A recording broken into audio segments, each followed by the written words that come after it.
Welcome everybody to 52 Living Ideas. We are going through Bhagavad Gita. We are on chapter 15. We are going through verses 7 through 15. We're going to start with two readings, first by Ambika, then by David, and then Yogeshwar is going to talk about these verses. Then we are going to, after Yogeshwar is done, you're welcome to ask questions or make comments on what you got from this. Ambika.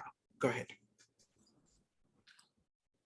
It is verily an eternal portion of me that becomes the jiva in the world of jivas and cultivates the six senses, including the mind, which abide in Prakriti.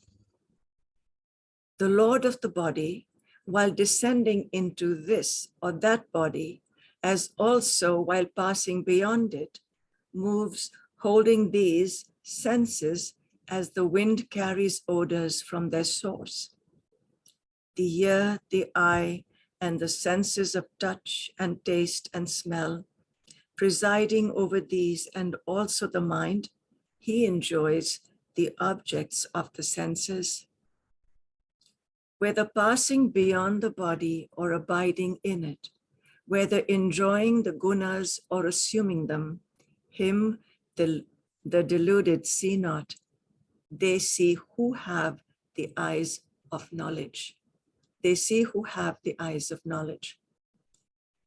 The yogins who strive see this abiding in their self. Those not yet conscious, not yet spiritually accomplished, even those striving, see this not. The light in the sun that illumines all this world and the light that is in the moon and in the fire, know that light verily as my light.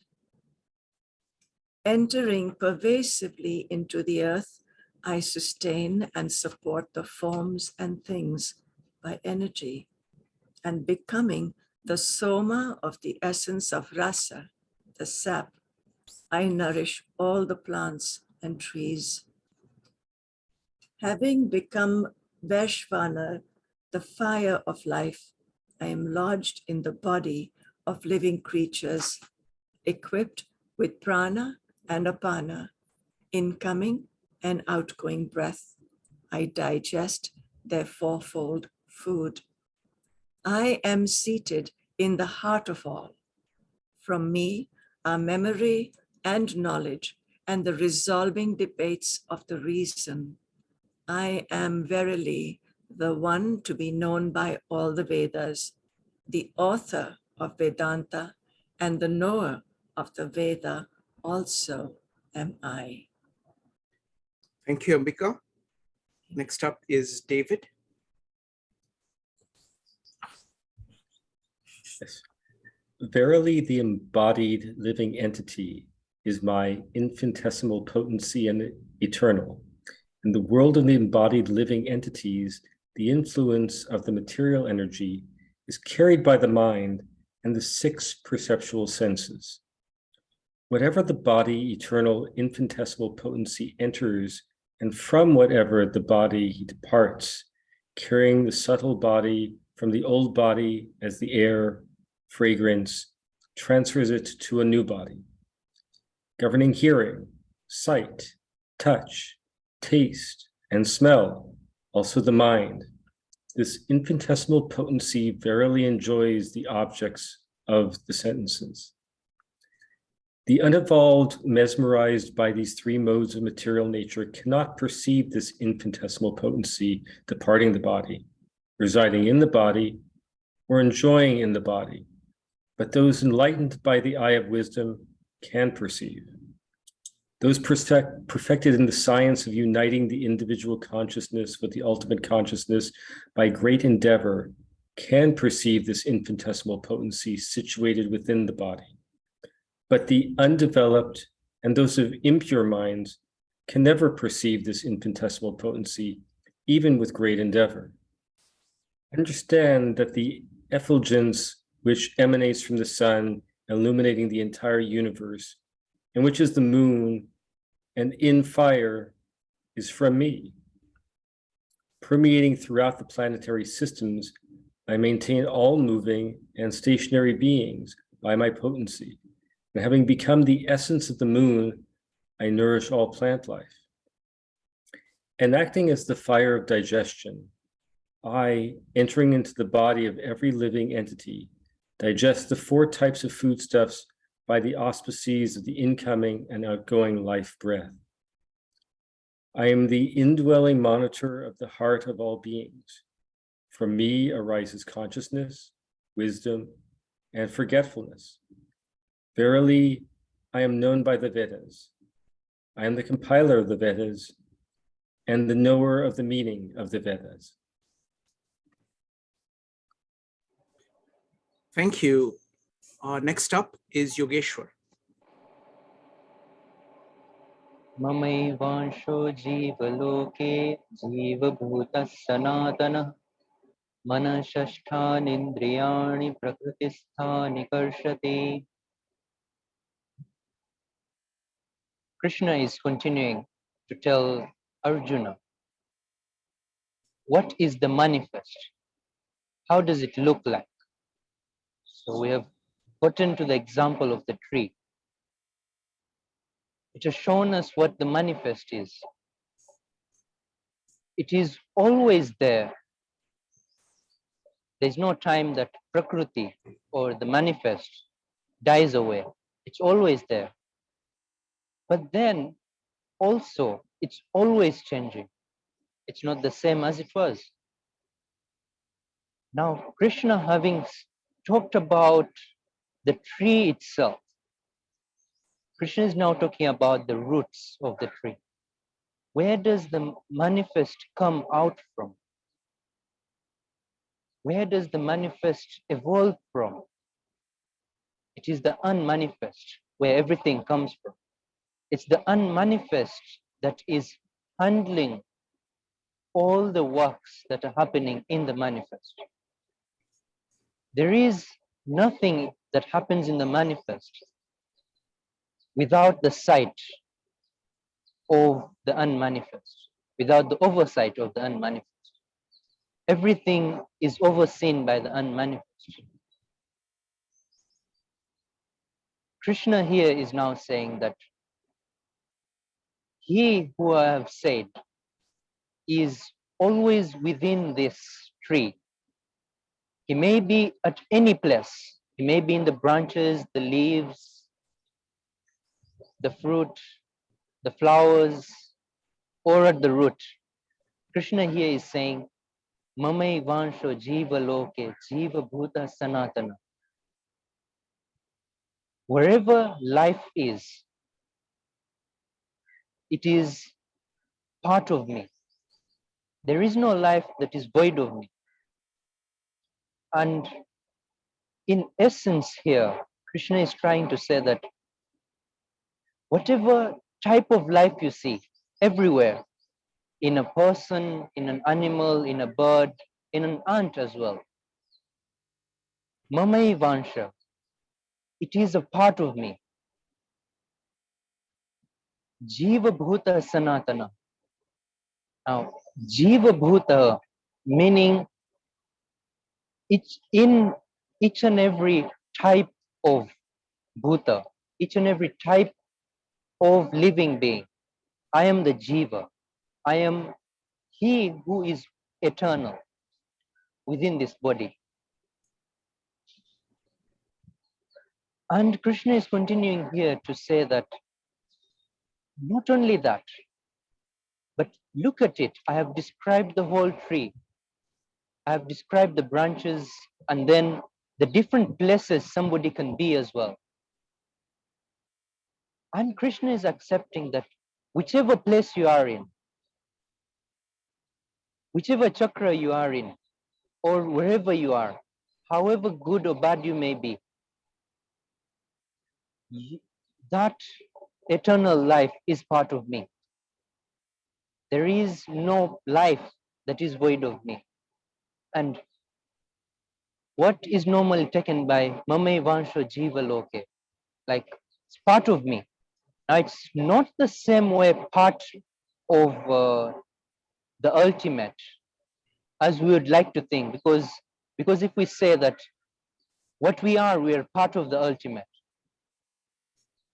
Now, somebody may reverse it and then say that part of the ultimate means that we have broken out of the ultimate.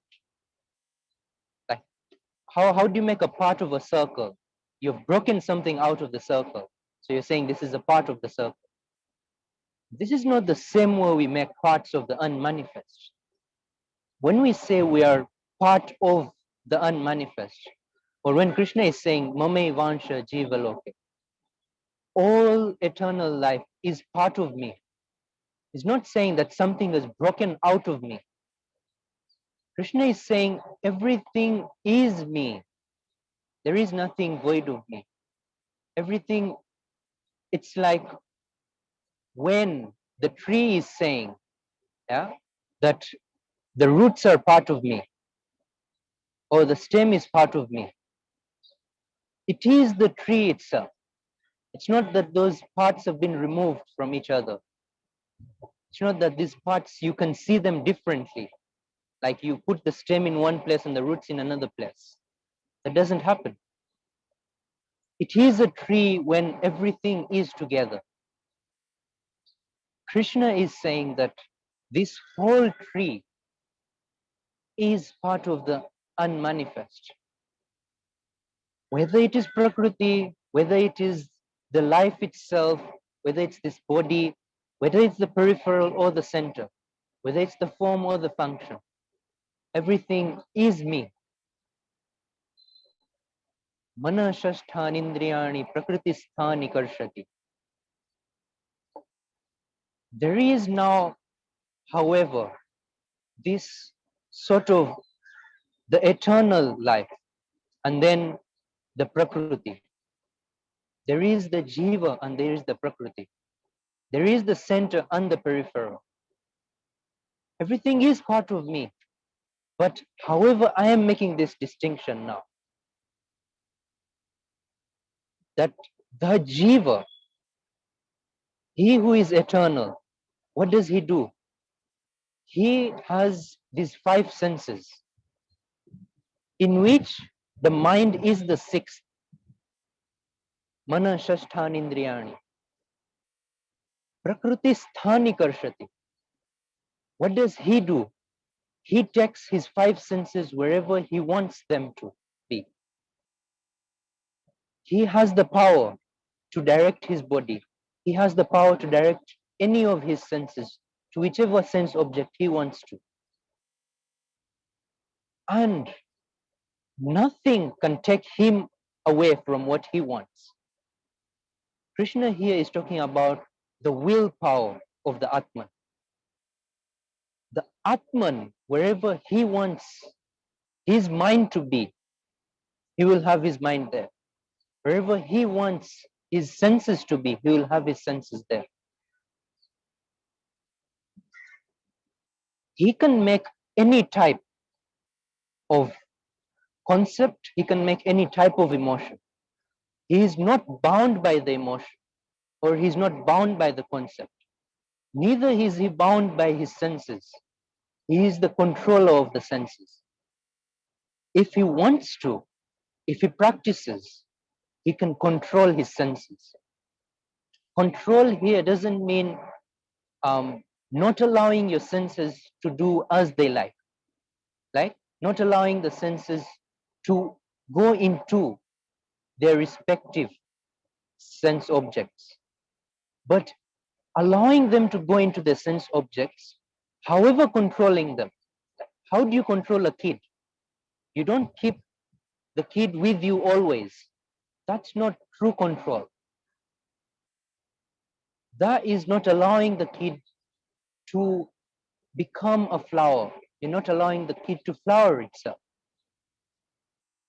However, what the Atman does is allow each and every faculty, whether it's the mind, whether it's any of the senses, allow them to be, allow them to flower as they're supposed to flower. However, controlling them, having the root in itself. It's like viewing the peripheral from the center. affecting the peripheral from the center, not affecting the peripheral just from the peripheral. Allowing yourself to come back to the center, knowing that there's only one center, one part where all the decisions are being made, where everything is evolving from. And then knowing that where everything evolves from is the controller of everything. Shariram yadavapnoti yacham yutkramati Grhitvaitani sanyati vayurgandhani vashayat. What happens to the eternal jiva, the eternal atman? Shariram yad avapnoti. In the body that he goes into, in the body that he has got, and also the body that he lives. Yachapi utramati ishvara. Grhitvaitani sanyati vayurgandhani vashayat. What does he do? He takes all the five senses and the mind with himself. How does he take all that with himself? He takes it like the wind takes any scent with itself. It's not that the flower comes with the wind, but the scent of the flower comes with the wind. It's not that each and every day, your mind will be the same. It has different thoughts. It has different types of concepts every day. But then what will happen is that it will have a type of concepts. It will have a type of thoughts throughout. For example, when you're angry, you'll have a type of thoughts that will run through. When you're in love, you'll have a type of thoughts that run through. And that can be manifested. For example, always being in love can be manifested. In that way, you understand how you can take a type of thought, a type of emotion, a type of concept all through, not having it only in one place, but taking it through your whole day. When you understand how to take it through the whole day, you understand that if I can take it through the whole day, it also goes into the night. If you have a happy day, you'll also have a happy night while you're asleep. And when you're able to have a happy night, then now it will go in circles. Now you're able to take that scent of your emotion, that scent of your concept throughout your life.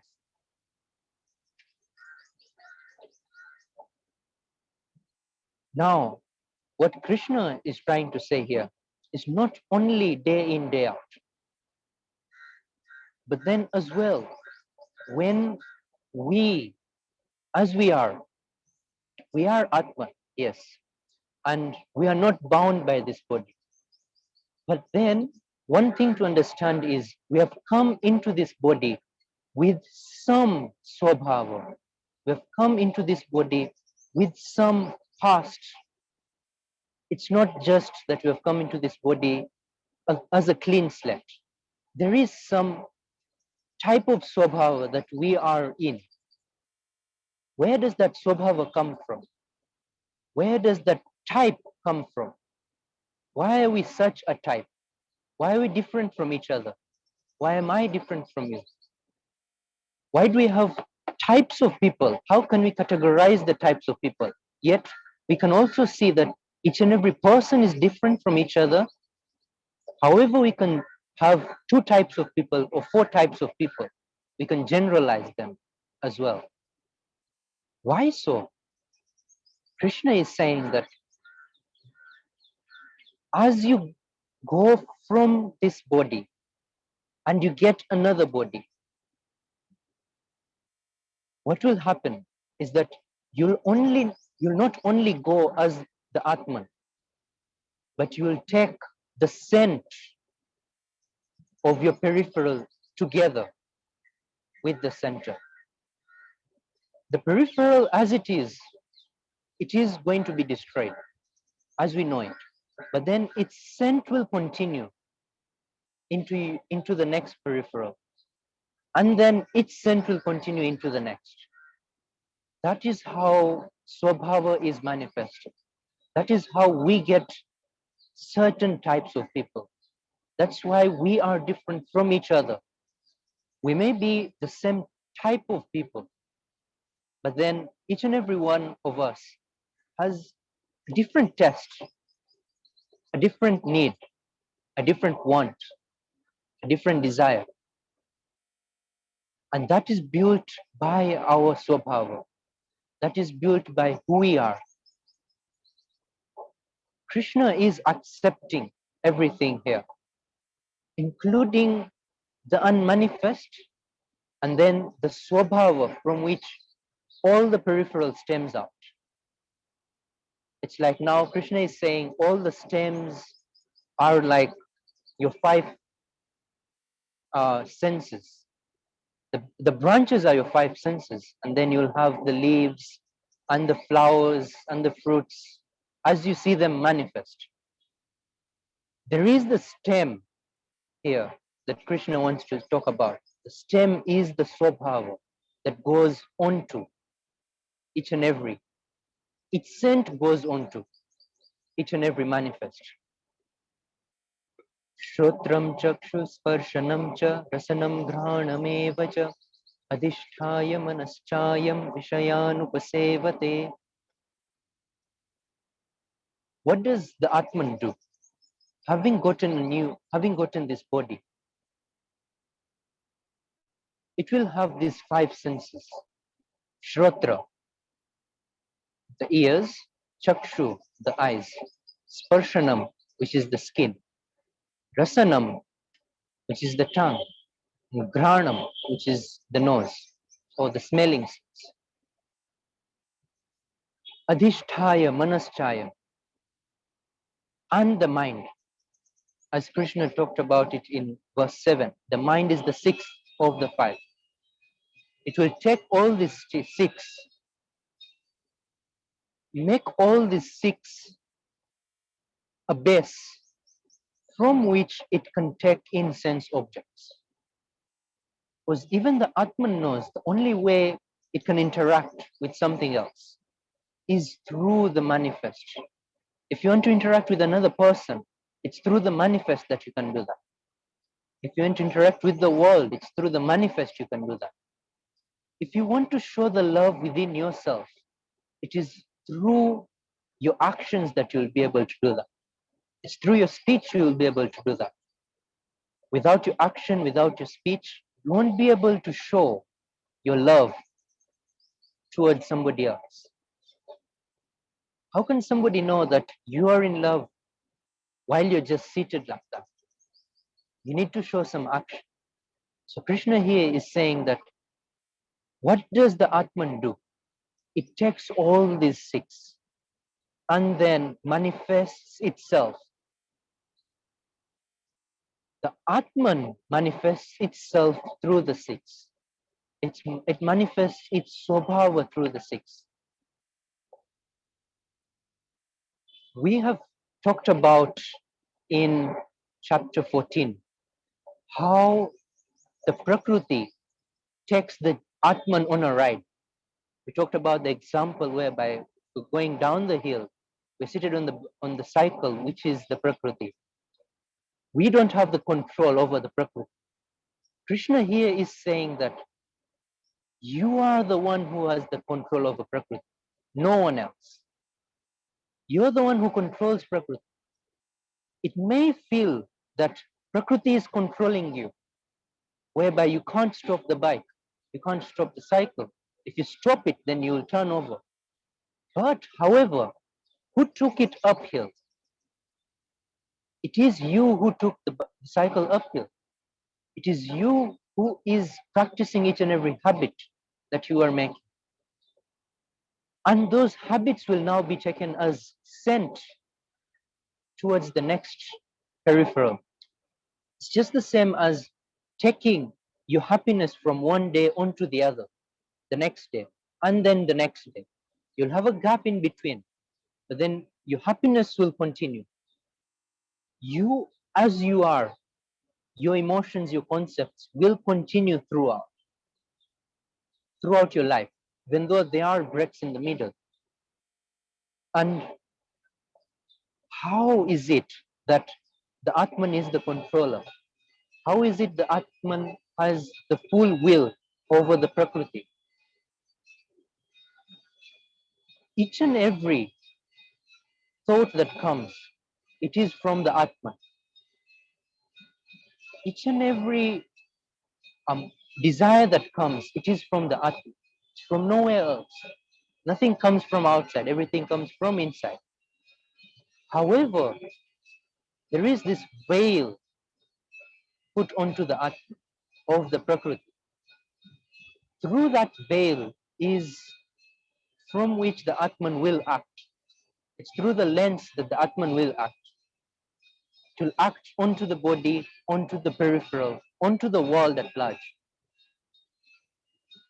Now the Atman can change the course of his movement at any time, whether it's towards the peripheral or it's towards itself. At any time. That is the will the Atman has. That is the sankalpa the Atman has.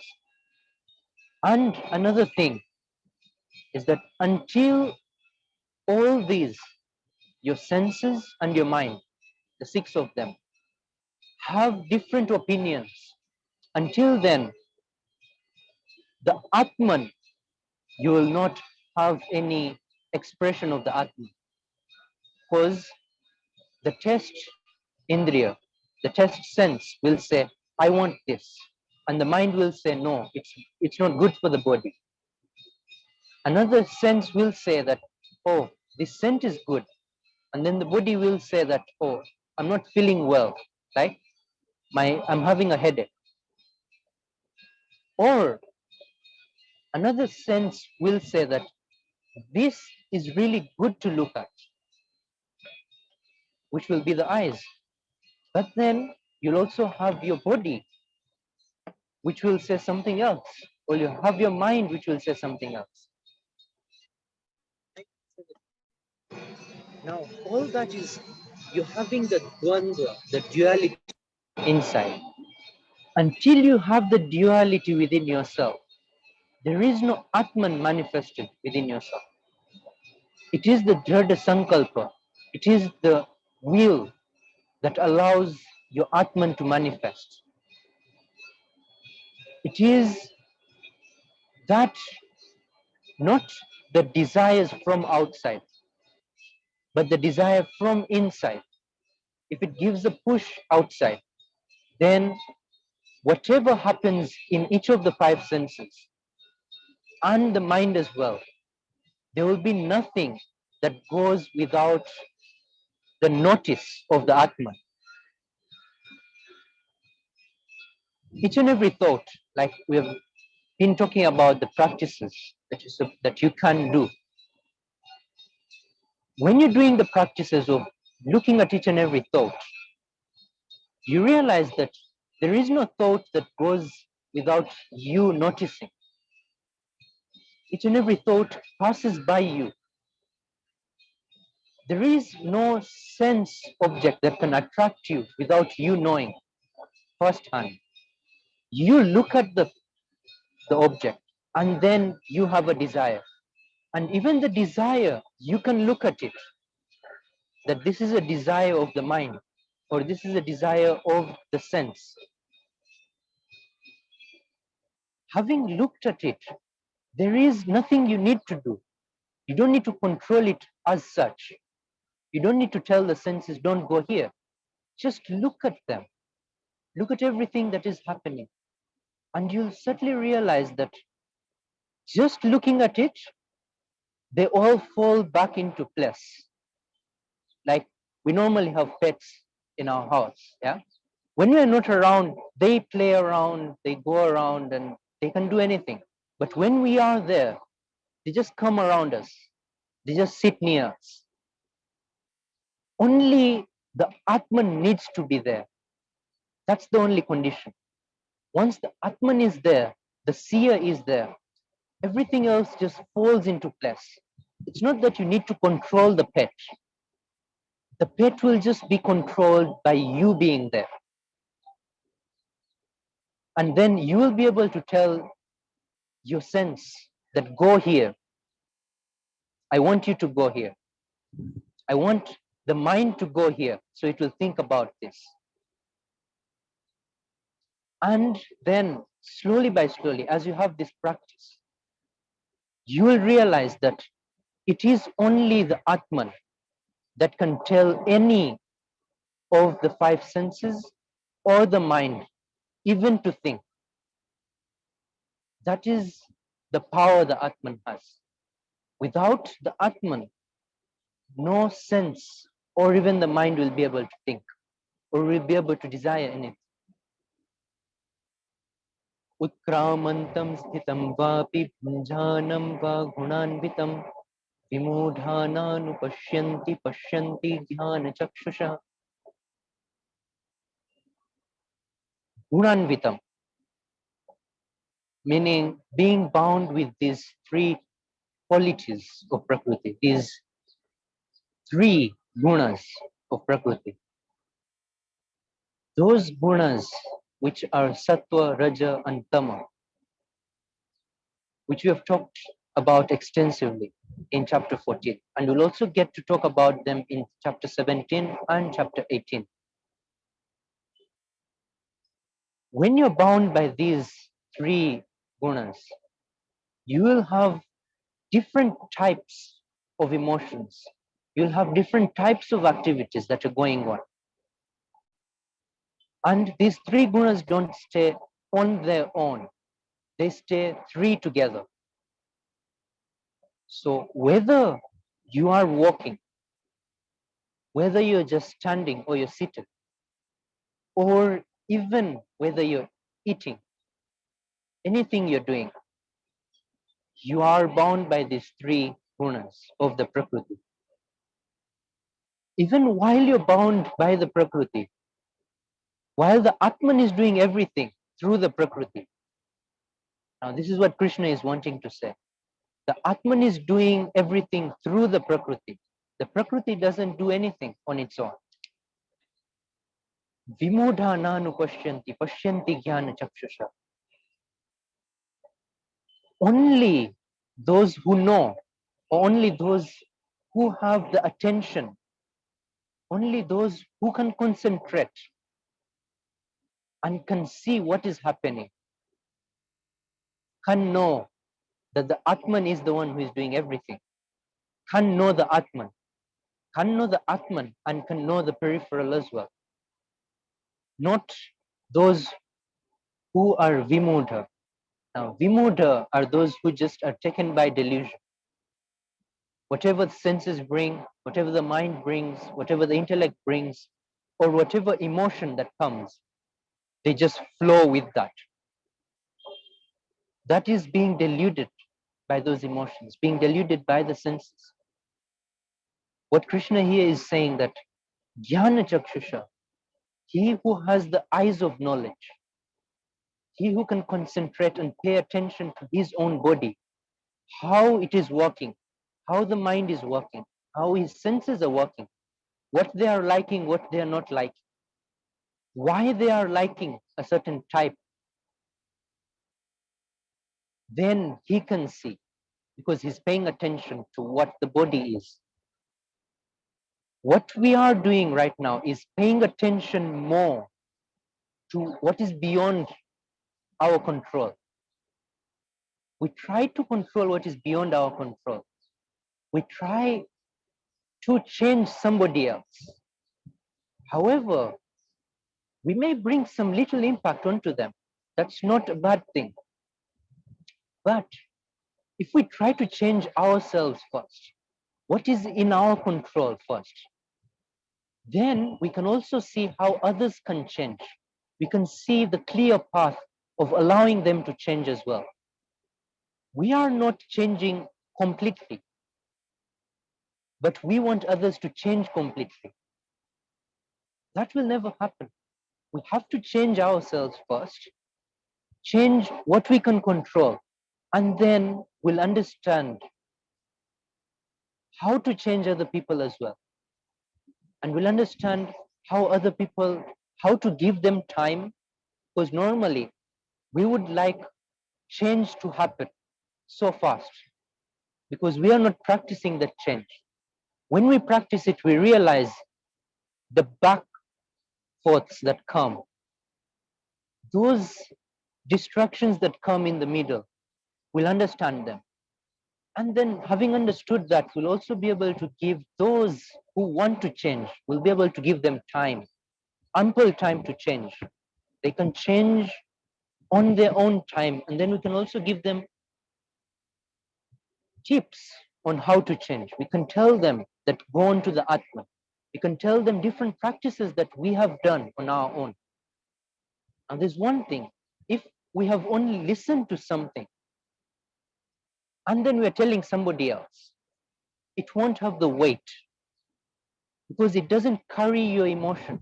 It doesn't carry your nishchaya. It doesn't carry your intellect that this is the right thing. However, when you've heard something and you've practiced it, you've put it in practice, and it has helped you, having done that is when you tell somebody now, you will have all the emotion with it, that this has really helped me. This has really been able to change my life in a great way. Now, when you tell that, when you tell somebody that, it will not be just somebody else's words. It will be your words from the inside of yourself. You're telling somebody something fresh.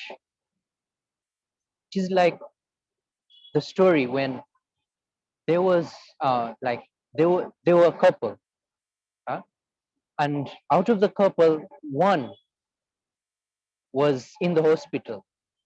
She was really ill, and then the husband was taking care of her around, and then they had a good time at the beach one time. And then the wife told the husband that, I want you to go to the beach and then come back with something that can remind me of those emotions that we had at the beach, that can remind me of something that we had at the beach, yeah, that can remind me all those emotions, and I can get better quickly. So the husband told, this is one thing that the husband could do. The husband could tell one of his servants to go to the beach, collect some sand, collect some air into some airtight container, and then bring it here. And then tell his wife that this is what is at the beach. Something like this is at the beach. That is just like telling somebody else's words. You have had the experience, but you're only giving those words directly. It doesn't bring any emotion with it. It doesn't bring yourself with it. However, another thing the husband can do is go to the beach himself. Remind himself all the emotions that he went through with his partner. Have all those emotions again, and then collect that one shell that, the shells at the beach of the ocean, and then go with that shell and show the wife that, remember, there was this type of shell that you told me to pick from the ocean, and I dived into the ocean. Remember that. And that brings the whole beach to the partner. Not just bringing the water or the sand or the air in an airtight container to the partner. That doesn't bring anything to the wife. What brings the beach to the wife is not the physical beach. It is you, your emotion about the beach, yourself, that brings the beach to the wife, to your partner. It is the same with all types of words. All words, when you've just gotten them from somewhere and now we're telling somebody else, they don't carry weight. They may carry some weight for some time, just go there and then they won't be able to bring prominent change in that person's life. But when you have done something out of it, when you have made those words your life, then when you're telling your life to someone else, it has the weight, it carries the weight. Krishna here is saying that Vimudha nanu pashyanti, pashyanti jnana chakshusha. If these words of Gita that are there, if somebody is just translating them to you, however much value they may have at that time when Krishna is there, or when Arjuna is listening to them, if those words are the same and you're listening to them, sometimes they don't even have any value to you. Those are just words without the life within them. But when somebody is telling you that this is what life is through the words, life is lived like this. Not just the words, but then he brings the life into the words and then gives them to you in a plate. And then you realize what life is. It's not just bringing the words as they are to you, but it's about bringing the life.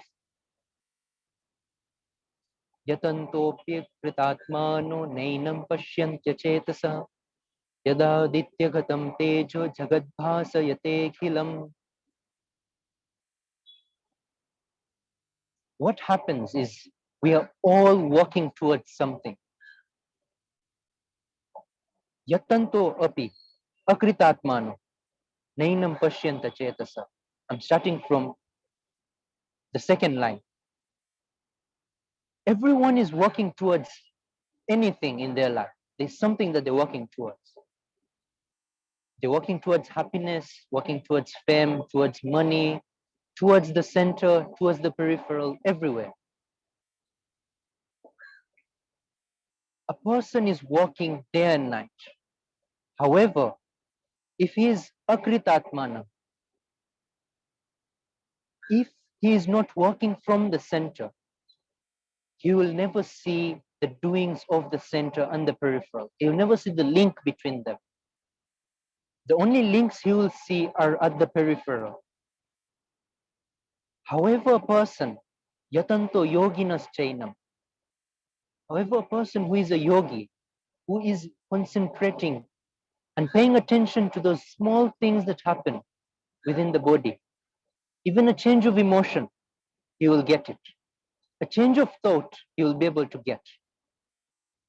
Such a person will be able to get the link between the Atman and the Prakriti, will be able to get the link between the eternal and the peripheral. You'll be able to get the link between the unmanifest and the manifest.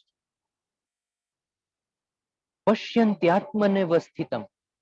Where will he be able to get where the center is? The center is always there within you. Nowhere else. You don't need to go out to look for it. Center is always there within you, within each and every one of us. The ultimate is always there within you. It's just that it's veiled. It's put behind some veils. And what we do is we just continue what we have practiced through our habits, through our life. Because we have a habit of just looking outside, we'll continue looking outside. Just reversing the habit a bit, you'll realize that there is nothing you need to do to look at the Atma. It's always there. The one who is talking is the Atma. The one who is listening is the Atma. The one who is seeing is the Atma. The one who is sensing is the Atma. The one who is thinking is the Atma. He is the one who is being manifested through your whole body. None else. Yat chandramasi yat chagno tat yadaditya gatam tejo jagat bhasayate khilam yat chandramasi yat chagno tat tejo vidhi mamakam.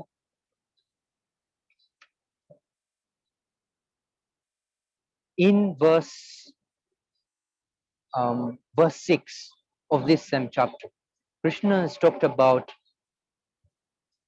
natad bhasayate surya na shashanko na pavaka, meaning that the Atman is something that can't be enlightened by the sun, can't be lit up by the sun, can't be lit up by the moon or any fire, because it's qualitatively different.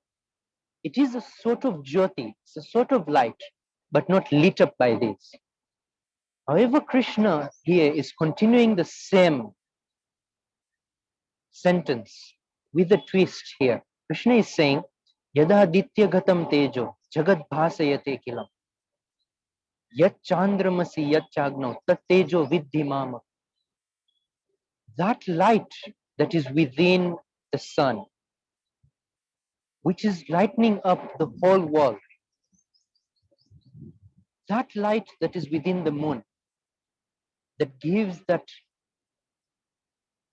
cool type of atmosphere at night, or that light that is within the fire that we know, tat tejo vidhi mamakam, that light is of the eternal,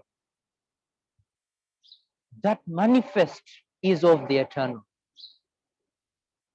The manifest cannot light up the unmanifest, but the unmanifest is what lights up the manifest. There's nothing else that lights up the manifest. Everything is lit up by the unmanifest. What does the ultimate do? What does the unmanifest do in this sense? The unmanifest stays in each and everything. It's even trivial to say that it stays in each and everything, because it will feel like there are two things, like there's something and then the other stays in. But everything is the unmanifest. It's just showing its form in the manifest. So in that way, Krishna is saying now, Ghama Vishyacha Bhutani Dharayami Hamojasa Ushnami Chaushadhi Sarva Somo Bhutva Rasatmaka. I stay within this whole earth, and I keep everything as it's supposed to be. I keep all the living beings as they're supposed to be. I keep all the mountains as they're supposed to be. I keep all the rivers flowing how they're supposed to flow. I keep all the laws of nature as they're supposed to be. I allow all the laws of nature to be.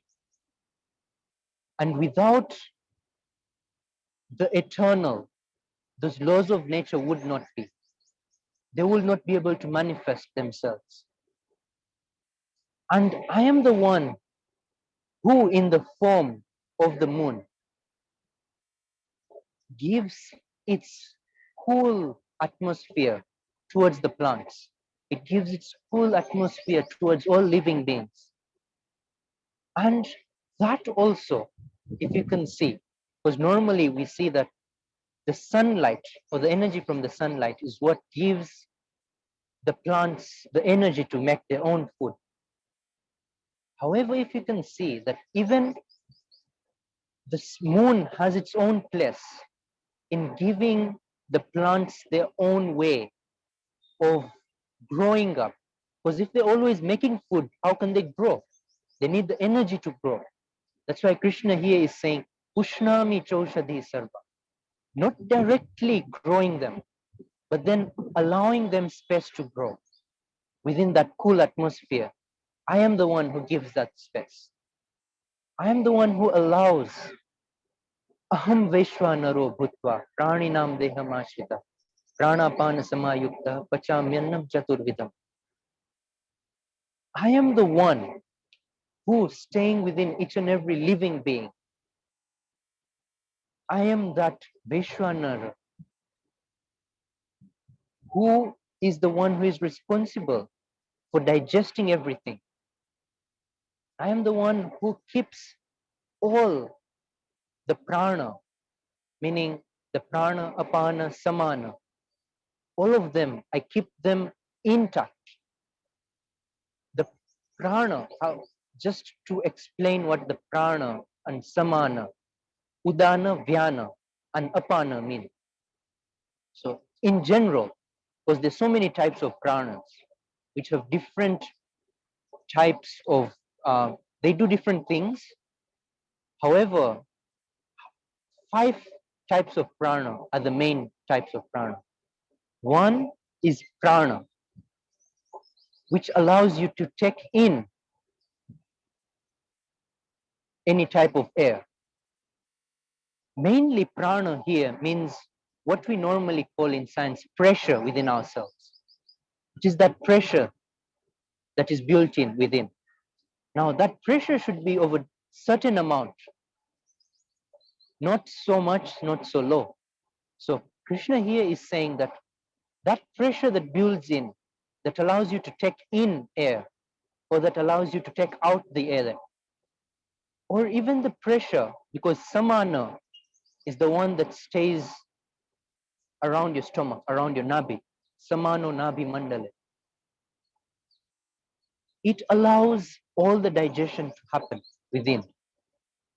It keeps all that intact, because also the digestive system needs a bit of pressure to churn the food, to take the food into the next levels, take the food through the digestive system completely. And vyana means that which keeps within your whole body. There's no place where vyana is not. It is all everywhere. It is the vyana that keeps your blood pressure intact within each and every blood vessel of yours. That is how the Indian mind talks about the pressure, different types of pressure in different types of places that are needed. So Krishna here is saying prana apana samayukta, keeping all the pressures intact, not allowing one pressure to increase or another pressure to drop. I allow the body to create that atmosphere. Now, to allow all the food that is coming to become part of the body. And one thing to note here is when Krishna is talking about the food becoming part of the body, allowing in digestion. Digestion is not a small thing. Digestion is like we have any fruit or anything we eat. Let's take a fruit like a mango, which is easy to explain. A mango has its own DNA, or it has its own making in itself. Each and every cell of that mango has its own making, its own DNA. If we eat so many mangoes, that DNA, when it comes within us, it doesn't change our DNA. However, our DNA breaks that DNA down. It breaks all the mango down and makes it part of us. It's not a two-way thing. It's only a one-way thing. How that happens, it is something to note, something to pay attention to. How does that happen? Why doesn't our body become sort of a mango when we eat so many mangoes? Or when we eat one type of food over a long period of time? Why doesn't our body become that type of food? No, it will keep our body intact. It will keep all our chromosomes, all our DNA intact. It will just allow that digestion to happen. It will break down everything that comes within. However, whichever type of chromosomes, DNA that it may have, whatever type of qualities it may have, it breaks them down and brings them into you. It changes them into your DNA. It's like the mango's DNA is now your DNA. It's part of you now. And then there is that part that is flushed out. That's fine. But then that keeps within you, that is digested, is something to wonder about. What is it? How does it happen? And what happens within digestion that breaks down everything that a mango could be and makes it yourself? And well, if we see a magician and he makes a mango into a human being, we'll say, oh, that's magic. But look at the magic within ourselves. It's making the mango into a human being. That is the magic. Why not be fascinated by the magic we already have? And that is because we know that magicians perform tricks, but this is not a trick. This is part of life. Like, this is what happens every day, but we're never fascinated about it. When we're eating, how that happens is just a magic trick. And Krishna here is saying that I am the Vaishvanara that allows that to happen. Now Krishna is continuing to say that Sarvasya chaham hrudi sannivishto matta smritir jnanam apohanam cha vedescha sarvairahameva vedyo vedanta krit veda videva chaham. Krishna is saying that Sarvasya chaham hrudi sannivishto. I am within everyone, within everything. Because if we say within everyone, we'll only take living beings, or we'll only take humans. But within everything, I am. Matta smritir jnanam apohanam cha. All the remembrance, all the knowledge, all that comes from me. Even not remembering comes from me. Because apohanam, now that which veils the smriti, that which veils the knowledge, also comes from me. Know that. There's nothing that is void of me. Vedaischa sarvair ahameva vedyo vedanta krit veda videva chaha. All the types of scriptures are talking about me. The only thing to be known through the scriptures is me, none else. And I am the one who made those scriptures. In whichever form, I am the one who made them. Veda videva chaham. And I am the one who knows them. When Krishna is saying this, we normally want to talk about something superficial or something too divine that is out of our sight, something that is too far away, something in the heavens. But Krishna here is saying that nothing like that. Everything is here. Everything is within the world. The ultimate is here, the center is here, and the peripheral is here as well. There's no difference in time, there's no difference in space. Wonderful. Thank you. Thank you, Yogeshwar. Particularly love the last verse. Folks, it's time for questions and comments on this part. You're welcome to type exclamation mark or raise your hand in Zoom if you have any question or comments. We'll start with Joe. Joe, go ahead. So thank you, Yogeshwar, as always, and I'm just wrapping my head. How does, my quick question is, how do the yogas actually allow us to achieve, well, what is being called the eye of knowledge in my translation? Like, how does that work into, specifically, I'm thinking karma yoga. I'm just curious as to how that, if you could explain that a little bit. Yes, so one thing that the yogas do is allow us to concentrate upon whatever we are doing or upon ourselves. One part, main part of the yogas is concentration. So that concentration allows you to just allow yourself openly to know what life is. And normally we are so involved into so many things that we do not allow ourselves to know what life is as it is, because our mind is involved within all those things. What Karma Yoga does, specifically Karma Yoga, it allows you to concentrate on one type of karma specifically, and that will be the right type of karma. What the right type of karma does is it takes you back onto yourself. You may feel at first that the Karma Yoga is taking you outside, it's taking you onto something else, it's taking you onto the peripheral. But Karma Yoga takes you, in essence, takes you outside and then brings you back onto yourself. It takes you outside and brings you back onto yourself. And in Karma Yoga, you become open to the peripheral. Yeah. Normally we are closed to the peripheral so much. We feel that we're open to the peripheral and we're close to the center. But what we are is we are close to the center and we're also close to the peripheral. Because when we are angry, we are closed. When we have those type of emotions, we're always closed.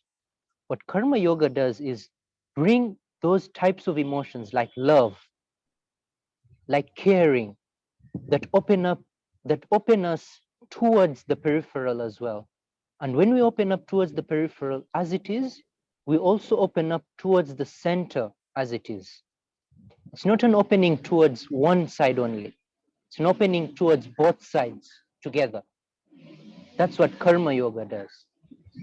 And any other type of yoga, per se, what they do is open you up onto life, whether it's the peripheral or the center. One may feel like it's center oriented, another may feel like it's peripheral oriented. But that's the perfection of the yogas. It may feel that it's going this way, but then it will take you back. And when it takes you back is when you'll realize that however much you do on the peripheral, like if you do it well, you'll get back to the center. It will help you get to the center now. Yeah, wonderfully put, Yogeshwar. So, I mean, the core part here is this is very Aristotelian. This is saying that there is function in all forms.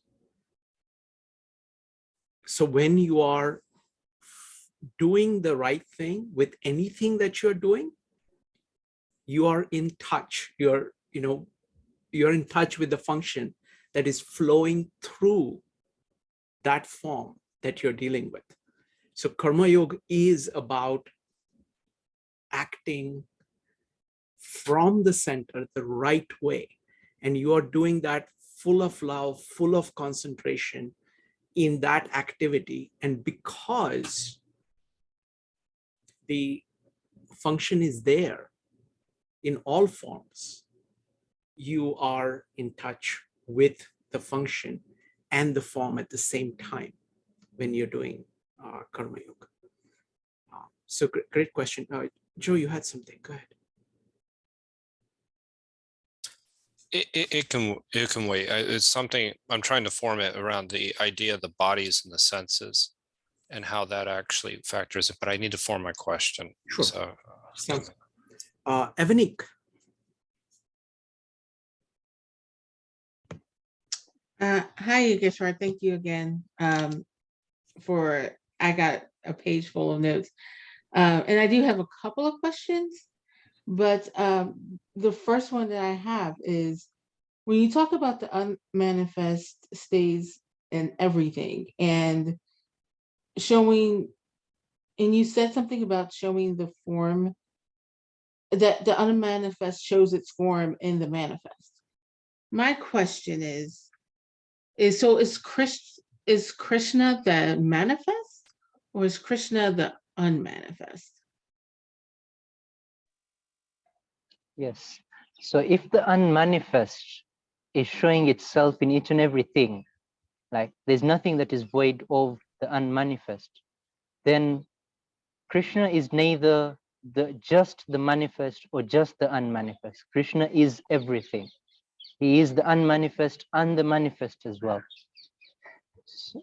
At one time, at the same time. Can I follow up? Yeah, sure. So Krishna is different from Atma, Brahma, right? So I don't know how to form it, but is Krishna is so if Krishna is unmanifest and manifest at the same time, and I know this is probably not making a bit of sense, but if Krishna is unmanifest and manifest at the same time, is there a hierarchy? Like, is he higher than everybody? Or is it all just like the same? Yeah, so our minds always want to put everything into hierarchy, like we'll want to see that this is better than this one, this is better than this one. However, when Krishna is talking about this whole tree, and he's saying that Mame Vansho Jiva Loke, he's saying everything is part of me. All life is part of me. And what we are talking about as the Brahman is what Krishna is saying, I am already one with that. I am that now. It's like that drop that has fallen into the ocean already. And it's part of the ocean. And is saying that I am the ocean. Look at me, and I am the waves as well. And I am the ocean as well. I am the ocean that you never see because you always look at the waves. And I am the waves as well, what you're looking at, because the waves are part of the ocean. Like the waves are not something separate from the ocean. That's what Krishna is trying to say. Thank you. Let me go ahead and read Sri Aurobindo's commentary on this point. This is verse 7. It starts, it is an eternal portion of me. So he has this commentary on portion. What does it mean to say that it's a portion of me? So let me read the verse first, and then I will read his commentary on the term portion. It is an eternal portion of me that becomes Jiva in the world of living creatures and cultivates the subjective powers of Prakriti, mind, and the five senses. So this is his commentary on the word portion. This is an epithet, a statement of immense bearing and consequence. For it means that each soul, each being, in its spiritual reality, is the very divine, however partial its actual manifestation of him in nature. And it means too, if words have any sense, that each manifesting spirit, each of the many, is an eternal individual, an eternal, unborn, undying power of the one existence. We call this manifesting spirit the Jiva, because it appears here as if a living creature in a world of living creatures. And we speak of this spirit in man as the human soul, and think of it in terms of humanity only. But in truth, it is something greater than its present appearance and not bound to its humanity. It was a lesser manifestation than the human in its past. It can become something much greater than mental man in its future. And when this soul rises above all ignorant limitations, then it puts on its divine nature, of which its humanity is only a temporary veil, a thing of partial and incomplete significance. The individual spirit exists and ever existed beyond in the eternal, for it is itself everlasting. It is evidently this idea of the eternal individual which leads Gita to avoid any expression at all suggestive of a complete dissolution, and to speak rather of the highest state of the soul as a dwelling in the Purushottam. So what it is saying is that it is basically another name for function, that the function that is there in you is the function that is there in Krishna, in Brahma. So it's like, as Yogeshwar says, it's the drop of the ocean in you. It has the same character as the ocean. So it is a portion, but it is a portion of the eternal. So that's, Sri Aurobindo, I think, puts it very well. I hope that helps.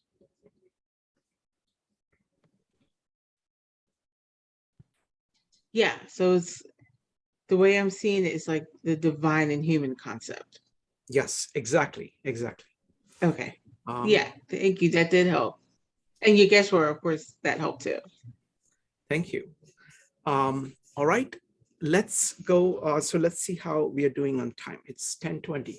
Yogeshwar, what time do you need to leave? At 11, yeah, I need to leave.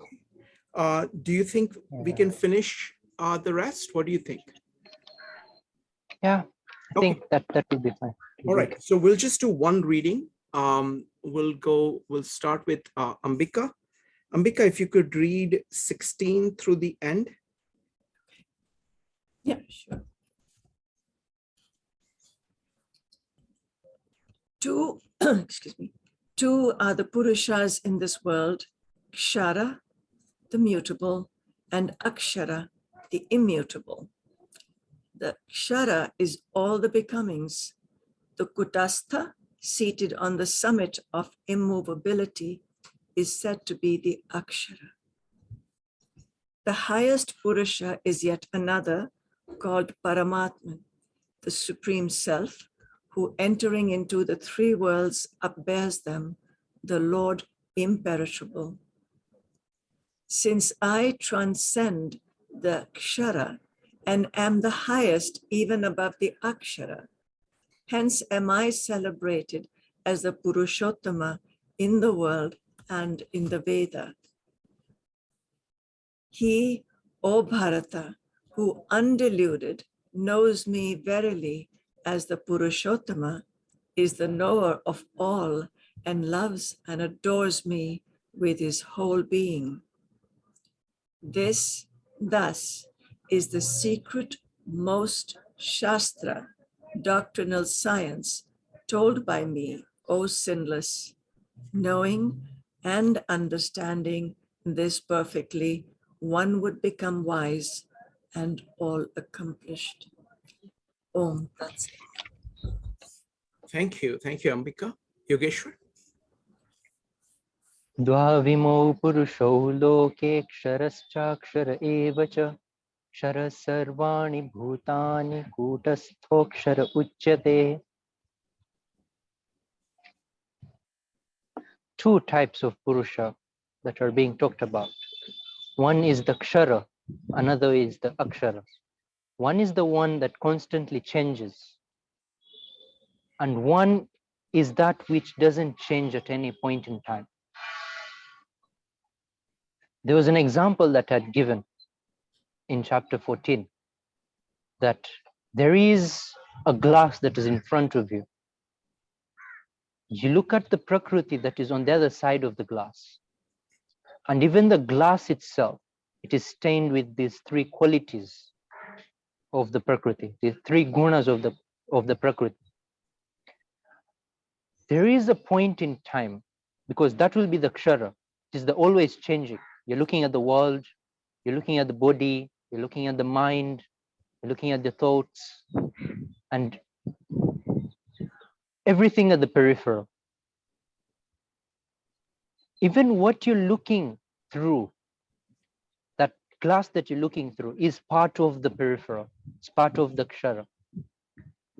Krishna here is now saying, in the world, what you're going to see the kshara.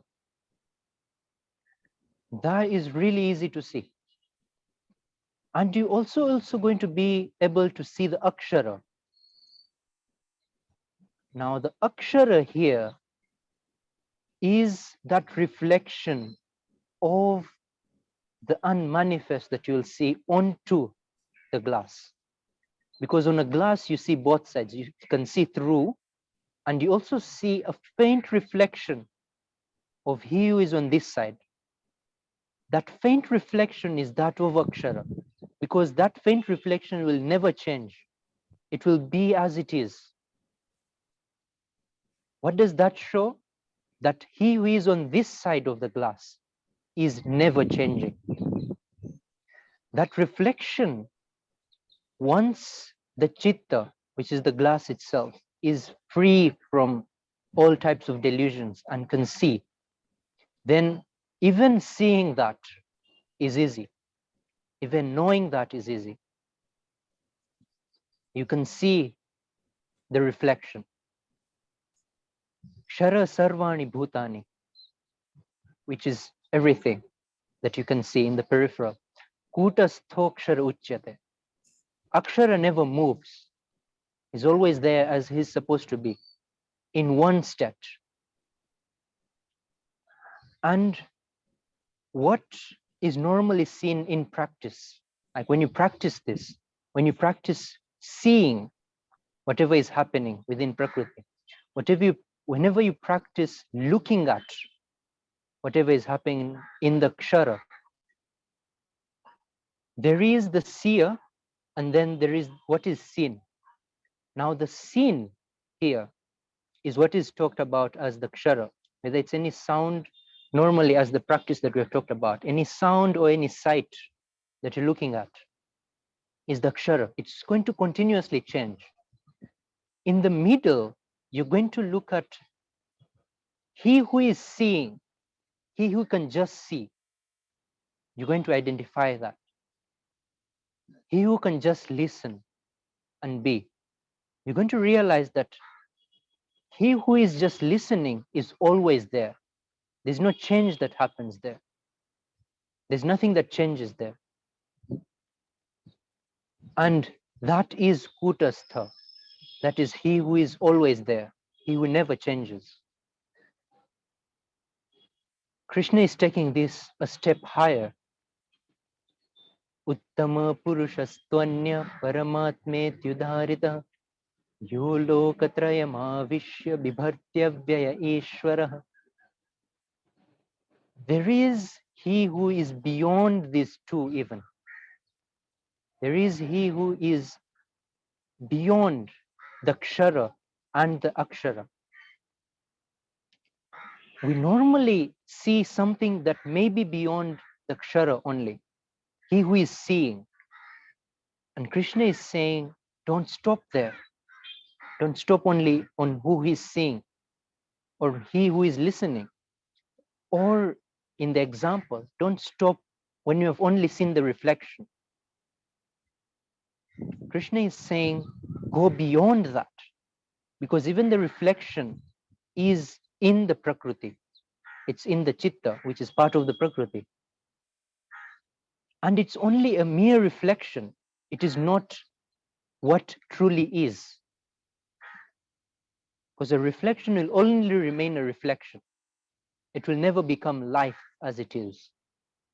Life as it is beyond the reflection. He who is seen in the reflection of any glass is beyond that glass. He's also beyond the reflection itself.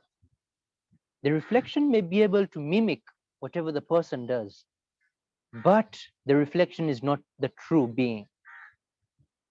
Krishna is saying, if you can go beyond what is seen and the seer as well. When you go beyond the seer now, you're able to see that he who is said to be Paramatma in the Puranas, the Upanishads, the Vedas, he is beyond. Yo lokatrayamavishya bibhartyavya ishvara. He is within all these three worlds. And who is he? He is the Ishvara. He is he who controls everything. He is he who feeds everything. He is he who allows everything to be. Without that, nothing could be.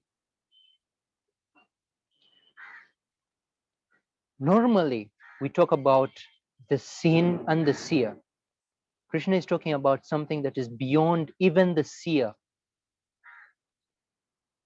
And in this example, we'd normally call the seer as the Atman.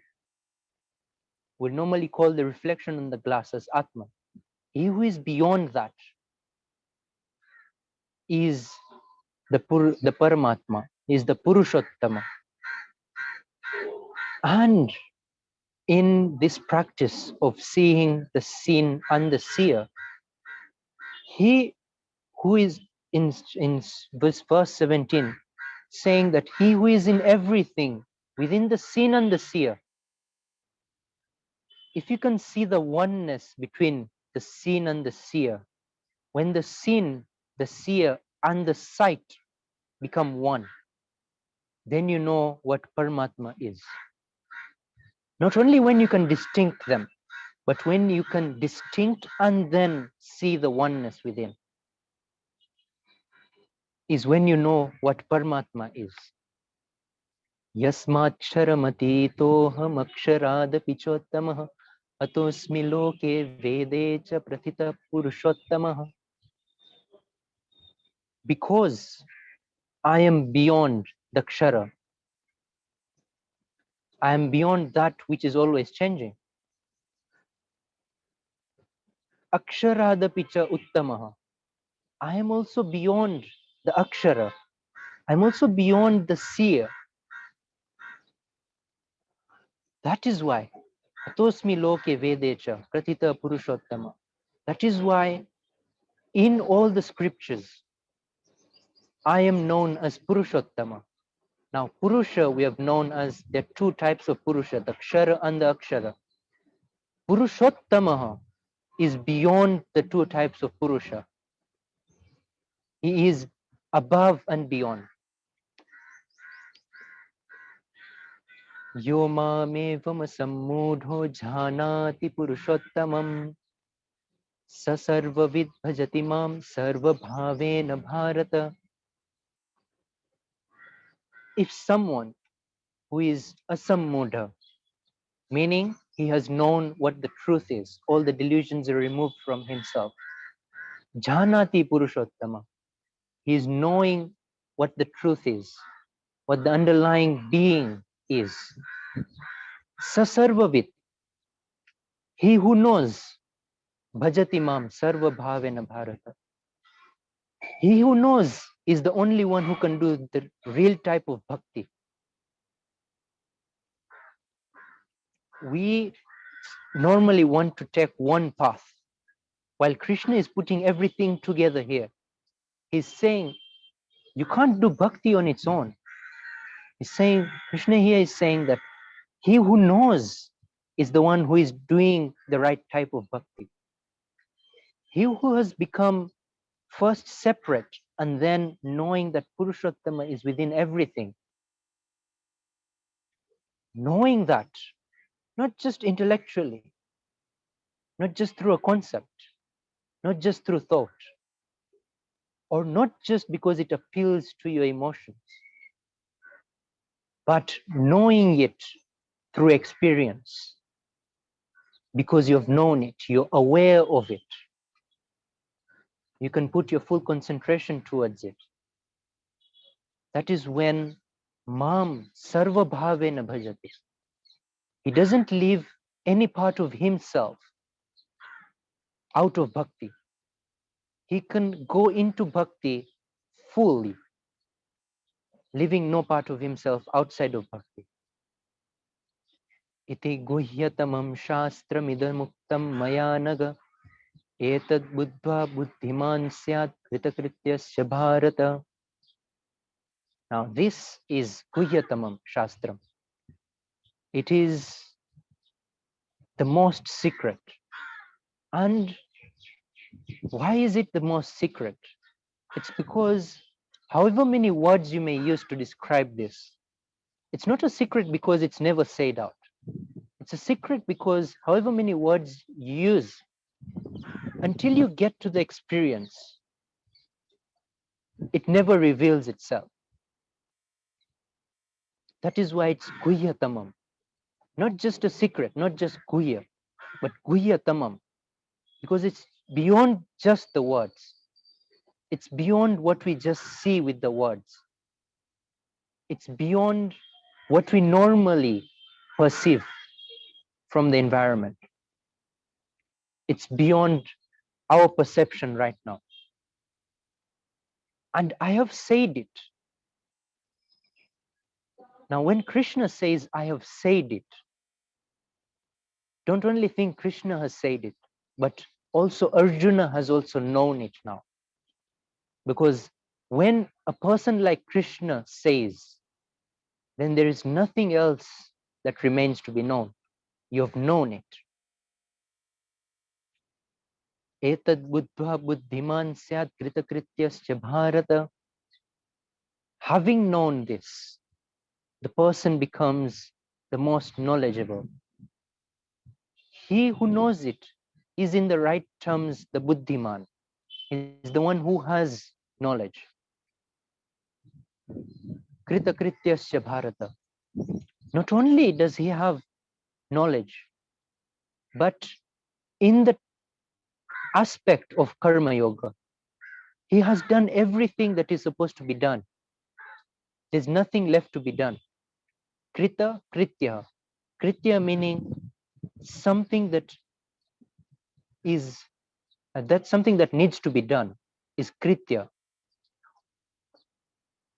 Kartum yogya kritya. And then krita meaning has been done. So everything that needs to be done has been done by him. Just knowing this enables you to go into bhakti. And having done this, there's nothing else to be done in karma yoga. You've done everything that needs to be done in karma yoga. Krishna's not left any faculty here. He is going through everything all just as an overview here. That having done this, this is done. Having done this, also this is done. There's nothing that is left. And he who has done this, who he has known this, in right terms, he has done bhakti yoga. And in the right terms, he has done the karma yoga. He who has not experienced this, he has not done the bhakti yoga in the right terms, and he has not done the karma yoga in the right terms. Because when you do those in the right terms, you get to know this on its own stand. And normally would like to wonder why this is not said in bhakti yoga, why such examples, yeah, or such in-depth is not said in bhakti yoga. One thing that happens in bhakti yoga is all the bhakti happens, all the love happens. What the center is, it just comes without words. And that is when they know that the goal of bhakti has been reached. Because what they say in bhakti yoga, if we give words to it, we may feel we have understood it, yet we have not understood it. Or even we may be deluded that we have gotten to it because we know it by words, yet we have not gotten to it. So in bhakti yoga, they wait for the center to happen without putting any words to it. They wait for the unmanifest to show itself for themselves. And as we know, this is a quality of bhakti, the waiting. So many types of poems, so much literature has been written on bhakti. And the most prominent literature on bhakti is that which says that, oh, I have seen you. You have come to my neighbor.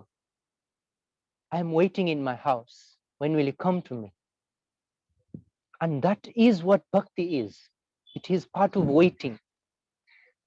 It is that which will manifest within yourself without you having to bring it to you. Because in bhakti, the normal that is given there is that when we bring something towards us, how great can it be? It can only be as great as we are, because we have brought it with our intellect. We have brought it with our energy. What bhakti says is, if the manifest is so vast, if the unmanifest is even beyond the manifest, which is so vast, how can I bring it with my knowledge? How can I bring it with my concepts? I can't. What I will do is prepare myself fully. I'll prepare my chitta, I'll prepare my emotions, I'll prepare my body and wait for the unmanifest to come. When the unmanifest comes, I will happily accept it into my house. And that my house is that my Atman. When you say I accept the Brahman within my Atman, it's just becoming one with the Brahman. Because at that time, there's nothing else to accept. It's becoming one which is to accept. So having known this is when Bhakti Yoga is at its peak. Having known this is when Karma Yoga is at its peak. Having known this as well is when Jnana Yoga is at its own peak. That which is beyond what we know as Kshara, as what we know as continuously changing. Also that which we know, which is constant. Yes, we know something constant, the seer who is always there when we practice. But this is beyond practice. You don't bring this with your practice. You don't bring this with your concepts. It just comes onto you.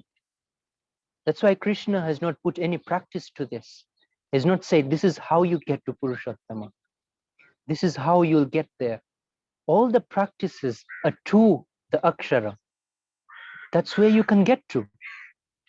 What the Purushottama is something that comes automatically, is something that you allow to come. It is like allowing yourself to fall into the ocean completely, allowing yourself to become one with the ocean, allowing each and every part of you to dissolve in the ocean, not keeping any part of yourself out of the ocean. And that is the true Samarpana. That is the true Sharanagati. That is the true allowing yourself to becoming one with Brahman. That is when the true Advaita happens. Wonderful. Thank you. Thank you, Yogeshwar. Folks, if you have questions, go ahead and type exclamation mark. We've got about 18 minutes. So go ahead and type exclamation mark if you would like to ask any questions. You know what? Let me ask one question. Yogeshwar, can you talk a little bit more about this? So what this is, as the Purushottama is being above the center, the seer, seen, and the sight. So kind of one that encompasses all of it. So talk a little bit about Purushottama. So first thing is that this whole chapter is based on Purushottama. This is Purushottama Yoga. if you understand Purushottama after chapter 15, then all the words of Krishna have come into you. Purushottama is, now when Krishna says he is beyond the Kshara and Akshara, beyond and above doesn't mean hierarchy. That is one thing to put out. It doesn't mean that he is above, like in the heavens. However, Krishna means that it is not only one, it is not here only, and is not only here as well. Krishna is saying that if you see Purushottama, you will see that Yo Lokatrayam Avishya Bibhartya Ve Ishvara. He is the one who stays within each and everything and keeps everything in place. Even that which we cannot see. Right? For example, the seen and the seer. The seer we can experience and the seen we can see. There is one other type of practice that is also done, is concentrating on the sight. Yeah? And that is more towards the unmanifest than the seen, if we can contemplate, because the sight is something that you can't see. If you're able to concentrate on the sight, it is something beyond. If you can concentrate on something that, you know, it's like a ray of light. You can know the source of the ray of light, and then you can know where the ray is obstructed. You can know that. However, in between, there's nothing you see. It's like you only see if something obstructs in the middle, but that is, you'll see the obstruction. You won't see the light itself. So the sight is like the light. It's like the ray of light, unseen. However, it's there.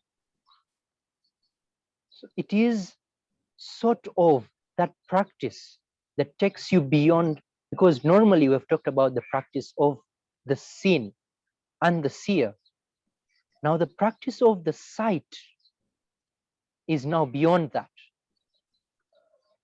The practice of the sight manifests after that.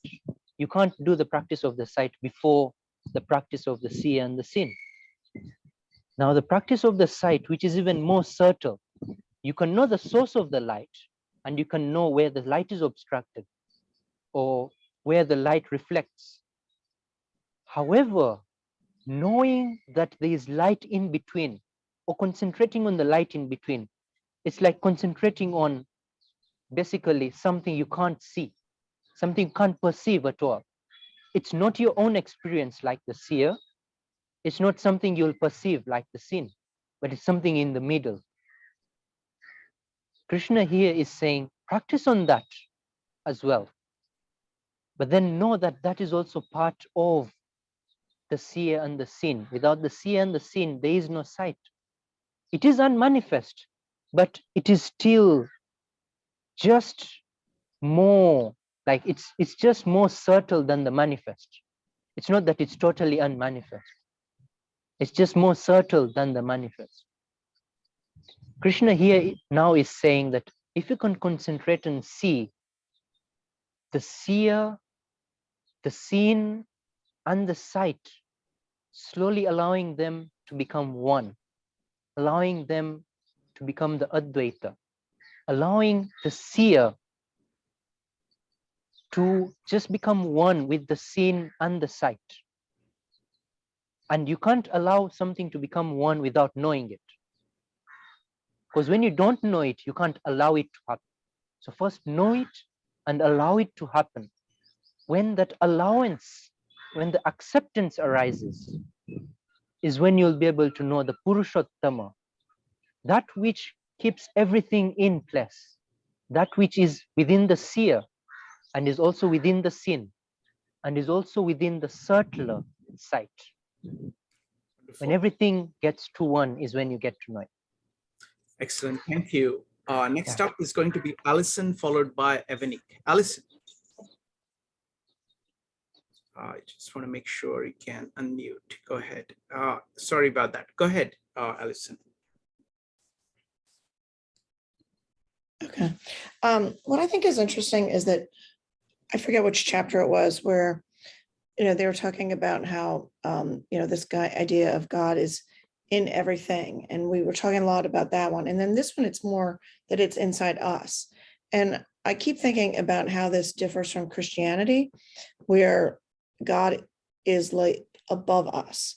And so it feels like what it's doing is it transfers the power to us so that we realize that when we want to make things better, we're not looking for somebody like above us to fix everything and make the world better. It's in us to change everything.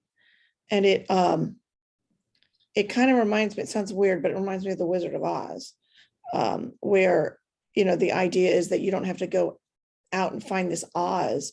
It's always inside of you. And it's just kind of a very interesting difference in worldview. And it kind of makes me think about history and how European history developed and how Indian history developed along very different lines. And, what is the relationship of, these two books, the Bible and Gita, and how much of a profound effect they had on really the entire history of those two parts of the world. So it's just, I'm not really sure what my question is, but I just kind of wanted to make that comment. Wonderful. Thank you. Thank you, Alison.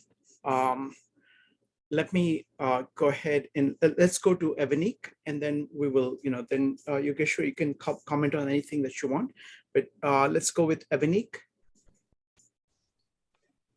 Yeah, so when you were Yogeshwar, when you were talking about being in a state of always, well, that's my comment, sorry. You were talking about oneness and between the seen, the seer, the seen, and the sight. And that the sight is the thing that can't be seen. I would take it like by the naked eye, right? Like that's the way I would look at it. Like it can't be seen by the physical eye. But the way I experienced that when you were talking about that is that it's always being in a state of learning. Like we're never going to, it's like we're always trying to get somewhere, and this is not like getting somewhere. This just feels like an experience and letting go of the expectations that we have, and allowing yourself to go. And when you said allowing yourself to go into the ocean, you kind of have to let everything that you think you are, you have to let that go. Like you have to let all of that go and allow yourself to be consumed by the ocean. And I think in my thought, that can be only done by experiencing life and experiencing spirituality. Am I on the right track or am I completely off? Let's do one thing. There are 3 other questions. Let's take all the questions. If you want, I can summarize them later on, Yogeshwar. Otherwise, you can go ahead and address whichever ones. So let everybody ask the questions. Folks, we got about only about 7 minutes. So let's just make your questions brief, and then Yogeshwar can answer whichever one he wants. Joe, Brian, and Marco. Joe. All right, so I'm going to come back to the seer, and the sight as well, and how I'm trying to get the relationship between our senses and our desires. And that's where, so we have, actually, if you can just explain that link, the link between our senses and our desires, that actually would help me clarify some things. Thank you. Sure. So folks, don't worry. I mean, I'm going to keep track of all these questions. If we can't get to these questions today, we will get to it first thing tomorrow. Brian, followed by, oh, okay. He has, okay, good. Yogeshwar has more time. Excellent.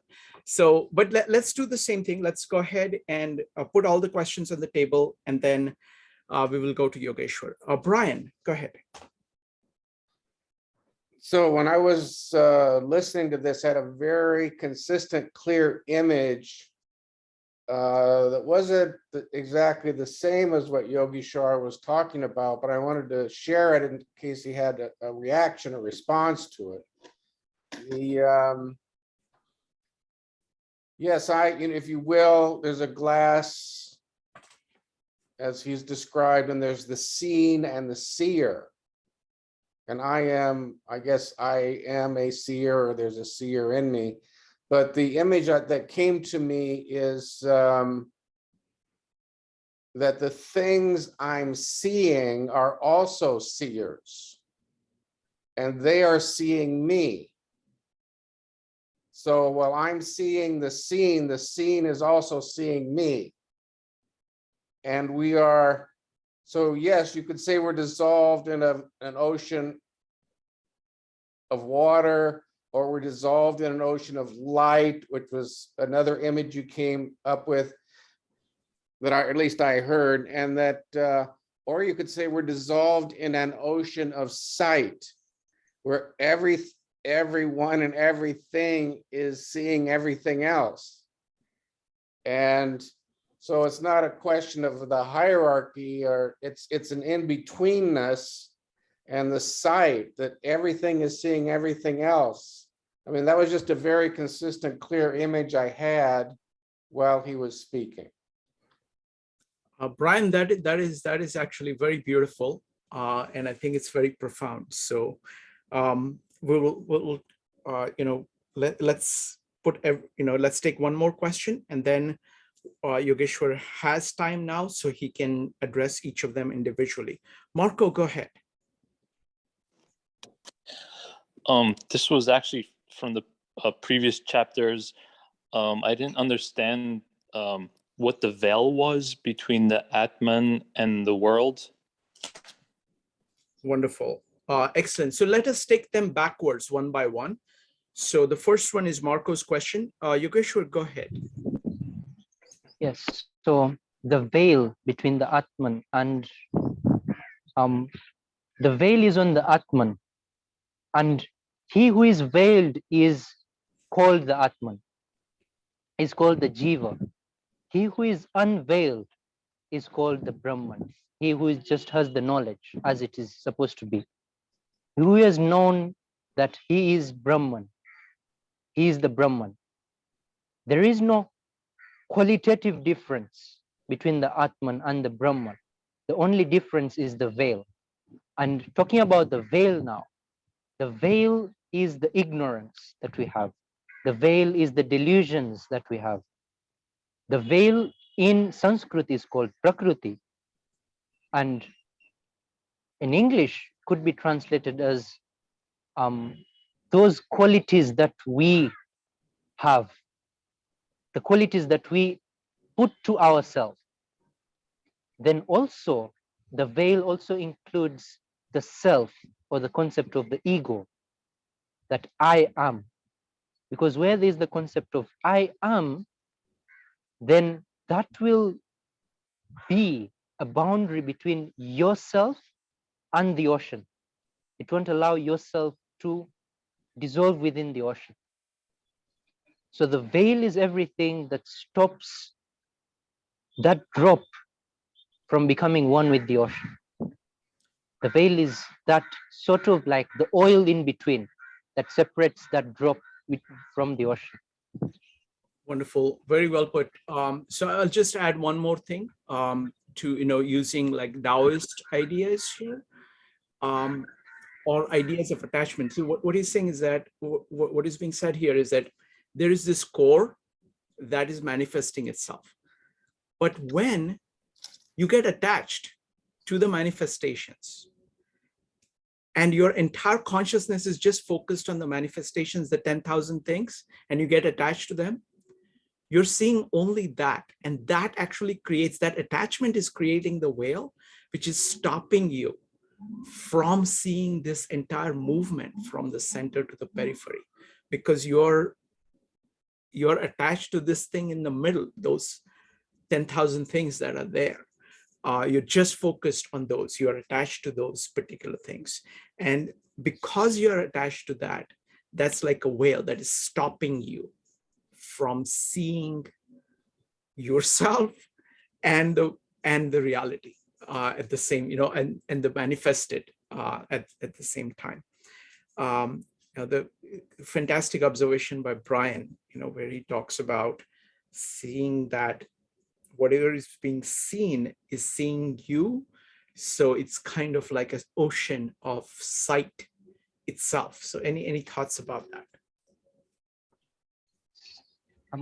When Brian was talking about this, then I also thought about, like, because normally how it's taken, like, what is the ultimate step? It's full of light. Yeah. So there are two broad examples that are given, like allowing that drop of water to fall into the ocean. And another normal example that is given, which when Brian was talking about this, I had in my mind, was that everything is light. It's lightened up. Can you allow that ray of light that is yourself to just merge within all the light that is there? Because normally when there is an experience of the Atman or the self, there is that experience of the light, of the Jyoti. And that experience of the light of the Jyoti, allowing your identity to collapse within that Jyoti and phasing out your identity, then allowing only the light to be. That is like something I also saw in parallel with that. And then the seer is everywhere, meaning even what is being seen is the seer as well. It's also seeing you. So in that way, there's also another concept of Purushottama that is brought in here, is Antaryami. Antaryami, the concept of Antaryami, it means that the Purushottama is within each and every. He is the ultimate seer of each and every.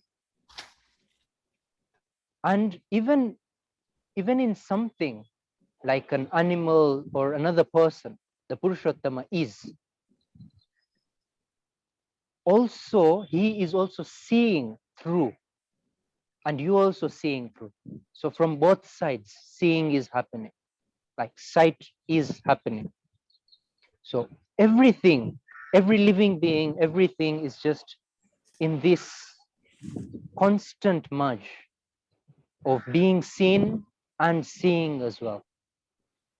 Wonderful. I want to elaborate. I want to talk about my own take on what Brian said. I really like this because I see it in two different ways. One is that this is like a conversation. You're going back and forth. You're back and forth with all of reality of your center. You're just talking back and forth. So I use the term singing with God. So there is this back and forth that is going on between you and everything. And that conversation is there.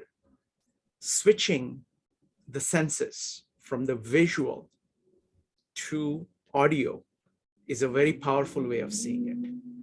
Because now see, like you're hearing, there is something producing the sound, and there is the sound itself. Now, sound by its nature is immersive. Unlike sight, which is one kind of unidirectional focal thing, sound is actually surrounds you.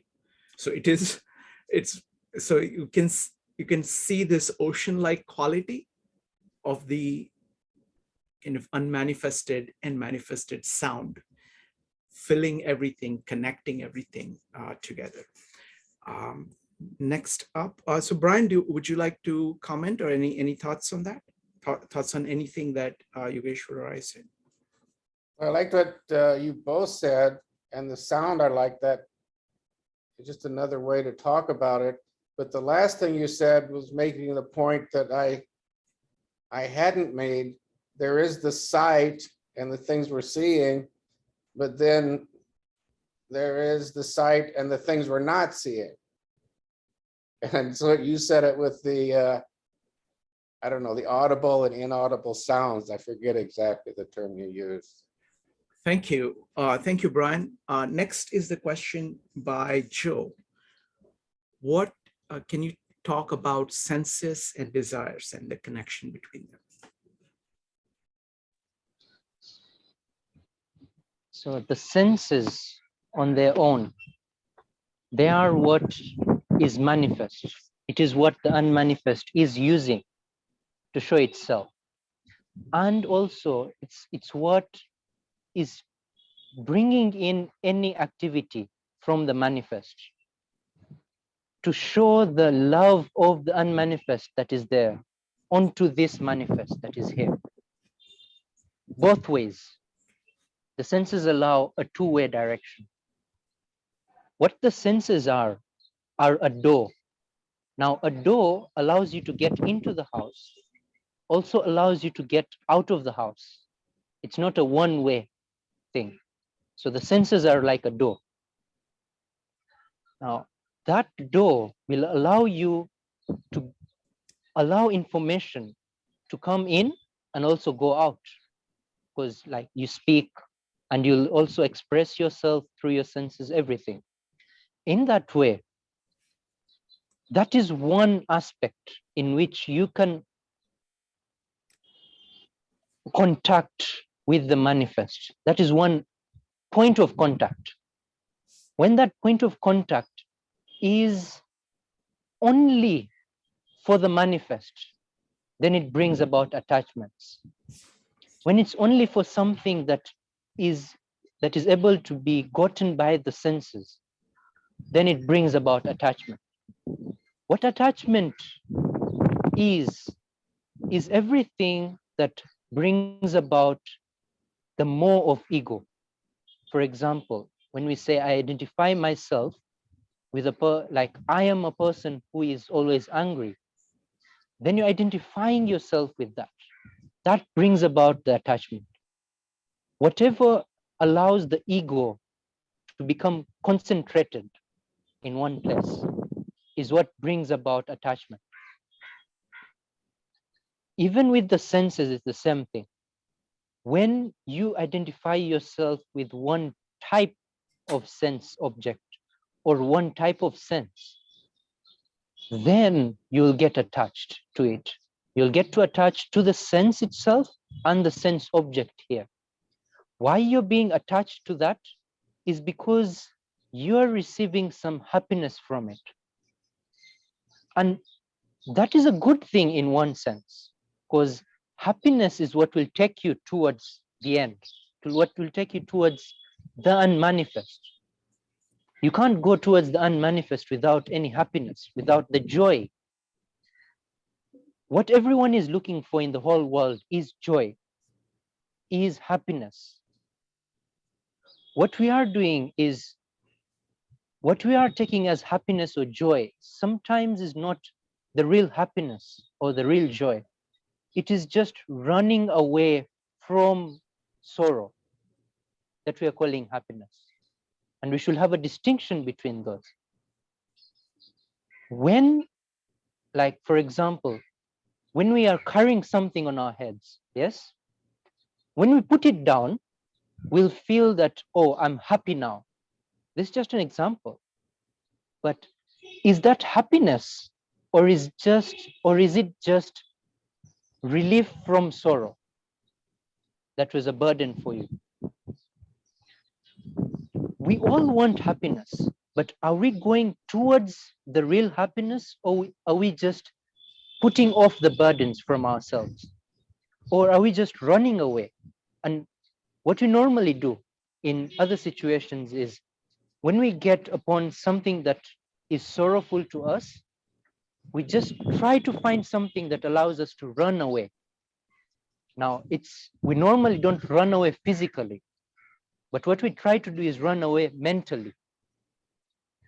When we are put into a burden of work through the whole day, when we come home, we'll just put on something on our TV or watch internet, something. What we are doing there is running away from our sorrows. We may feel that, oh, I have gotten a relief.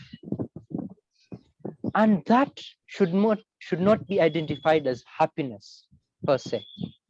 It should be identified with just relief of sorrow. What we need is happiness. What we are going towards is happiness. What we should identify is where that happiness is coming from. And knowing that there's only one source of happiness. It's not because when we only identify ourselves with relief from sorrow, we get attached to those things that allow us to relieve ourselves from the sorrow.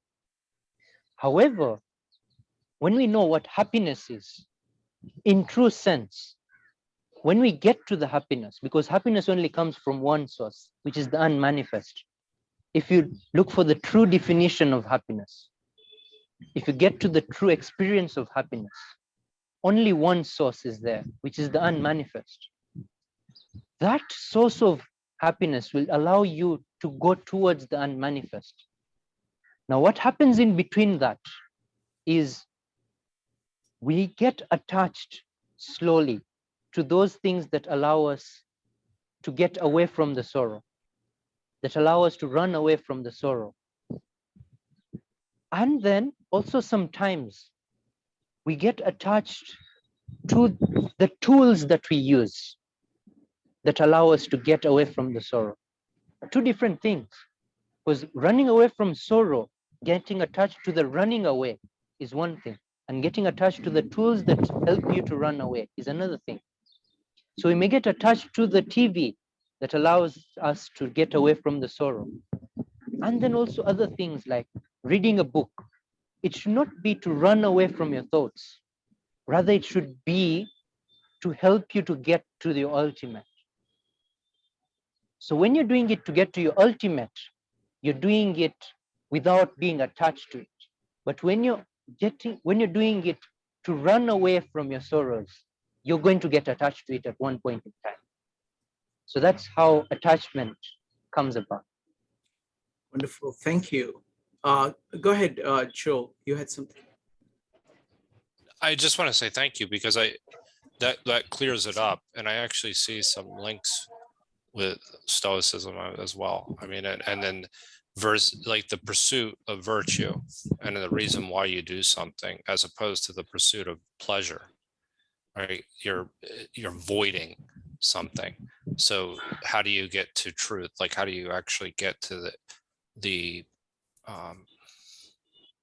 essence of what I mean? You're pursuing something because it's the right thing to do, and that's where you achieve your happiness, as opposed to achieving happiness from a desire that's actually just through a sensory experience. But that explanation of a door and how judgment actually works within this as well it was very, very clear for me. So thank you. That's pretty much what I wanted to say. Thank you. Thank you, Joe. Evanik, if you could ask your question. I can't properly summarize it. Go ahead. Sure. So we're always talking about, well, we were talking about being in this, being in a state of always learning and letting go of expectation and allowing yourself to get into the ocean. And I guess my question is, if we were talking about the seer, the seen, and the sight, right? And with the sight, since we can't see it with the physical eye, is it something that we experience?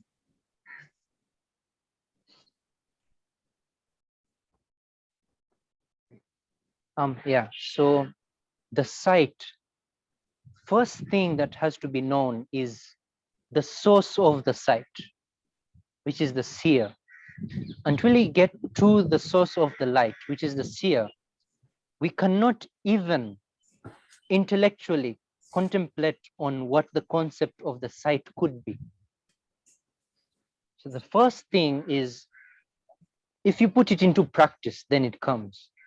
The first thing is having the seen, which we normally know, and then getting towards the seer. Now that seer is beyond just the thoughts and the intellect and the emotions, just beyond and back, just seeing everything from there. When you're able to contemplate on what the seer is when talking about the sight happens. That's when talking about the experience of the sight happens. That's when you can get to the next level. So what the sight is something that emanates from the seer, because everything comes from the seer. The sight emanates from the seer. That is one thing to note at this point. That which emanates from the seer here is not that much manifest. It's now becoming more subtle because it is what links the seen and the seer. That link you can't know without knowing the seer, because it's between the seer and the seen. When you know it's a link between the seer and the seen, know that it's not a link that can be touched or seen with the physical eyes or even conceptualized about. You have to experience it. You have to know it, like you know love, like you know anger, like you know those emotions. You also need to know sight like that. You also need to know that link between like that, because we know those emotions because they're the sin. It's easier to see them. It's easier to know them. But the same way we know the sin, which are the emotions like love, we also need to experience it in the same way, the sight itself, the link between. When the link between is known, then we can know that all these three have something in between that is running through them, which that is called the Purushottama. Now, what I'm constantly doing here is not putting any concept onto the Purushottama. What I'm doing is pointing towards the moon and then allowing you not to take my finger as the moon, but rather pointing towards the moon. So you know that when I'm pointing towards the moon, which is Purushottama, which is beyond, allowing you to even go beyond these words that I'm saying, allowing you to experience it firsthand, and knowing what it is, then you will know what it truly Purushottama is. And that's a really powerful concept, and that's basically it's Dhaneshwar puts it very beautifully, and it's like you can see various manifestations of it, and it will kind of point this way, but ultimately it comes to you. It's like you're basically doing a lot of work to preparing yourself, and it's like an insight, it's like an intuition, it's wordless kind of feeling fall off it, and then you suddenly get it. So it's not something that can be done deliberately. You can prepare for it, you can work very hard for it, but then it will come when it comes, because it's like bringing together in your experience of that. Thank you. Next up is Brian, followed by Alison. Brian. So again, I was just, my thoughts kept flowing after Ishant made his last comment, and also tying in with what Yogeshwar just said. We're kind of like, we're pointing at the moon, it's not the moon. So we're using analogies like sight and sound and all this, and talking about feelings and insights. They're just like metaphors, and there's a limitation to these, the sight, and especially the sight and sound, I felt, in that when you try to point towards the unmanifest using your senses, but but you can realize, I guess, until first of all, intellectually, that the unmanifest is there, partly because you can realize the limitations of your sight, the limitations of the sound. There's limitations to all these. So if you can't see it and can't hear it, you can know it's there, but it's, if you will, unmanifest. That would kind of be the analogy. But you could, you knowing it's there, you could, in a way, you could develop a sense for it that has different stages. I think first of all, to have a feeling about it, you need to experience it. But then to experience it, the sense, I would say, is the different words that came to my mind is to realize it's there, really suspect and believe it's there, and then be open to it and let it happen. Be open to it and let it happen. And that's kind of the sense, if you will. It's more of a state of mind than a sense that would allow you to experience the unmanifest together with the manifest. Thank you, Brian. I have to, the final thing is tying into what Yogeshwar said, that openness, well, first of all, I don't want to get into the element of time. The element of time makes this all possible, but the openness is a source of tremendous joy, because the openness to the unmanifest puts you in touch with the unchanging, and it's really it can be exhilarating, I would think. Thank you, Brian. I just wanted to, point out that words are very difficult. It's very difficult to get at this with words. And in that sense, metaphors are very powerful, because what metaphors are doing is that they are giving you something and saying it's like this. And actually using multiple metaphors is even more powerful, because it's like trying to point to it using multiple people pointing to it, let's say, which makes it a little bit easier. But still, you have to actually see it. Because what metaphor is, this is Julian Jaynes.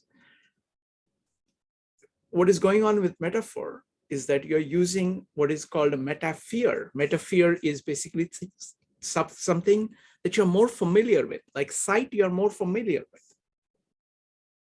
or sound you're more familiar with, in order to point to the metaphrand, or what you're trying to point to. That's something that you're less familiar with. And so you're using your familiarity with what you have in order to try to grope towards something.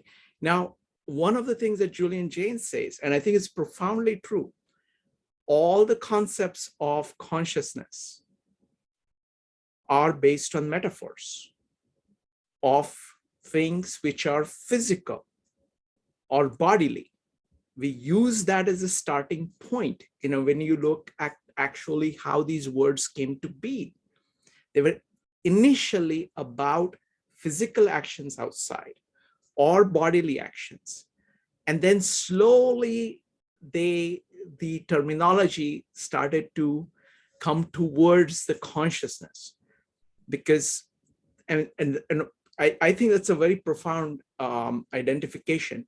And that is the difficulty, because we are trying to point to an experience, and it's an experience of a whole. So it's a very powerful, unique experience, which brings everything together, which makes sense of everything. And we are trying to use these metaphors, and you kind of have to try, and then keep acting, keep practicing until slowly it emerges. So that, so it's that kind of a process. Allison, sorry, Brian, go ahead. Well, then I guess taking that on board, the sight and the sound, all this, what they kind of have in common is they're open. It's an openness. and an availability, and you can not only access things, but things are available to you.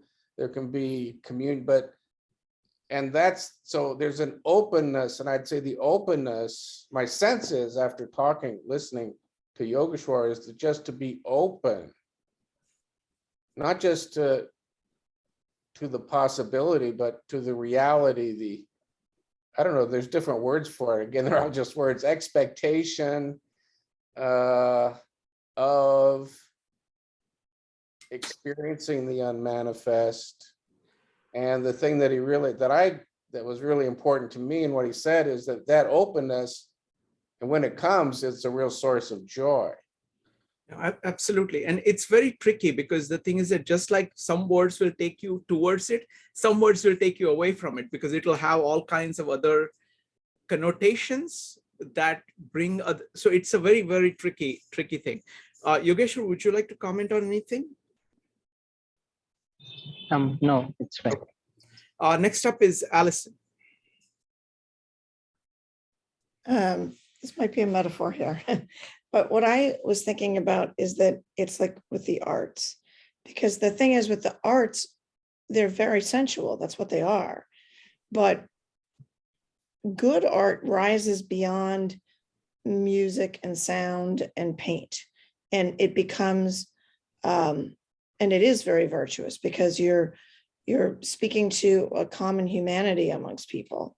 And, and at the highest level, it's about something so much more than just these sensual things, but they are very much a part of it. They're like the road that you take to get there. Do you know what I mean? So I don't like this idea that, like sensual things are bad, because they're not. They're just part of who we are. We see things, we hear things, we touch things. That's very much a part of being a human being. Like, we're not just a brain, we're also a body that takes in all these things. And I think that when art is at its absolute best, it's using that medium to communicate at this extremely high level. And that's kind of what this chapter reminds me of, this whole. Sure. So I'll say a few things. So firstly, Gita is never talking about senses as being bad. So it is very much kind of integration of the deepest unmanifested soul and its union with Prakriti, which is all of manifestation. So saying that senses are bad is a dualistic idea. Here we are talking about Advaita. So entire Gita is about Advaita. So that means it's all one. Okay. The thing that it is criticizing is attachment, where you get attached to something concrete and you forget about its meaning completely. You're forgetting your soul because you saw something shiny, and you just get focused only on the shininess of that particular thing, and you completely lost who you are, your ability to see all of that. Okay, so that's one point. Second point is that what you're saying about art is profoundly true. So the way in which it is practiced in the Indian culture is through music. That is really the place where you see it. And it's a very large practice where you're trying to use sound in order to get to God. Yeah. So it is a means, and just like, and it's absolutely true, great art is trying to do that, is trying to show the highest. And like, for example, the way in which like the Indian classical music works is that you're trying to sing to God, and the standard is, did God come? If it did not come, you did not do good enough job. Keep trying. You do that all your life. And occasionally you see glimpses, because it's not even spectator. It's not about even experiencing art. It is you creating the music, you singing, so that you have that experience of oneness. So that's exactly that's how I would say. And then responding to your other thing, it is very interesting. See, what happens is that each of these traditions is enormously complex. And each of these traditions, each of these works are interpreted in different ways. So for example, there is the Old Testament, there is the New Testament. There are differences between them. So one, like Old Testament is far more externally focused. It's focused on the law, whereas the New Testament is more focused on love. It is the Old Testament God is, external God who is actually delivering justice to you, whereas the New Testament God is trying to say that you're a child of God and love God accordingly. On the top of that, the way in which each of these things are practiced are very different than what their original meaning of the scriptures themselves was. So there is the entire kind of political thing, and that happens in the Indian tradition too. Okay, it's not unique to the West. So there is all of that stuff going on. I mean, there is real differences between the Indian mind and Indian philosophy and the Western philosophy. But the most important thing is that we are living in a modern world where West has been so good at transforming the external that we've gotten focused on that to the detriment of forgetting. And I love that, Kemi. I love the fact that we can have the ability that you can be in Philadelphia, Yogeshwar can be in India, and I can be in New York, and we can be talking to each other. And that is made possible by the mastery and ability to transform the world that the West has developed. And that is enormously, it's the fact that we are still alive, our lifespans are as long as we are. We have the leisure to be able to do this, that we are not exhausted at the end of the day. And we have the financial means to be able to talk like this. All of that is through the grace of everything that the West has achieved in transformation of the world. So I'm a big, big fan of that. But in the process of doing that, I think most of us in the West have lost touch with our inner self. We're focused on the outer and not focused enough on the inner. One of the great values that the Indian thought brings is that it has been focused on the inner for a long period of time. That is not so of most Indians today, most modern Indians, okay? So we are kind of, in that sense, we are going back, just like we are going back, looking at Tao Te Ching, going back, looking at the New Testament, we're going back and looking at Bhagavad Gita. But all of these works are actually showing you the splendor, the inner splendor that each of us have. And that is the most profound thing, that when added and integrated with the modern life is going to do great good for everybody. So that's how I see the connection between traditions. So, and any thoughts, any comments? No, but just the one thing when you were saying that art, when it's at its highest level, that there's this feeling of oneness. You feel that on stage, actually, you really do. There's, there are times when you don't, when you're just kind of going through the motions, but when you're performing at your absolute best and the audience is completely silent and you just, it feels like an out-of-body experience, honestly. No, absolutely. That's what great art is supposed to do. And there is precious little of it. Yeah. And it is, and again, I think the experience of it is something else, of not just kind of seeing it as a spectator, but actually producing it. Right. Because that's where most of the action is. Because Yep. being able to feel that because whatever an artist feels in that moment, other people may be inspired by that, and they may get a little piece of it, but you can't really get that. Like, it's like, the same, like any concept, it has to be experienced by the person. The other people can be inspired by that. Oh, look at how they are.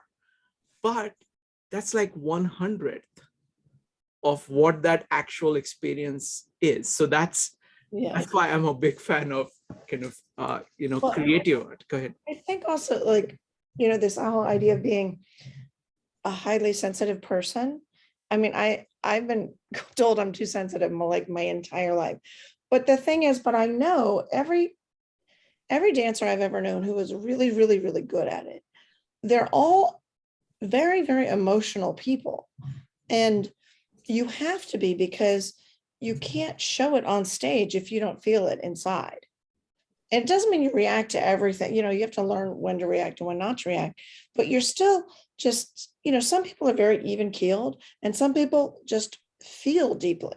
And every art, and it's also true of musicians and painters, but the people who are the best at it were the ones who tend to be very highly sensitive people, because when they feel that inside, once they become trained, then they put it onto the stage and then the audience feels it.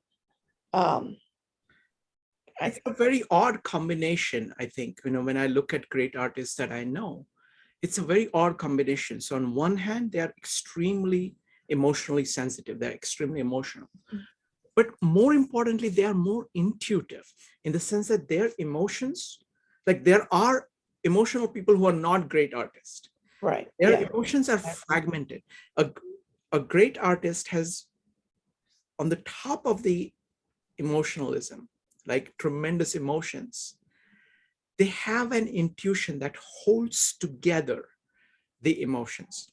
They have the discipline of connecting the bodily movement, for example, or the singing sound with those emotions. So they have an integrative ability.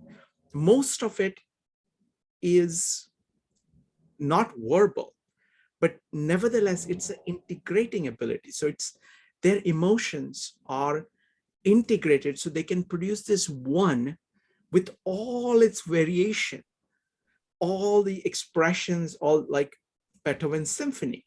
You have tremendous emotionalism, but tremendous integration and structure in it that is actually bringing out, making the emotions even more intense.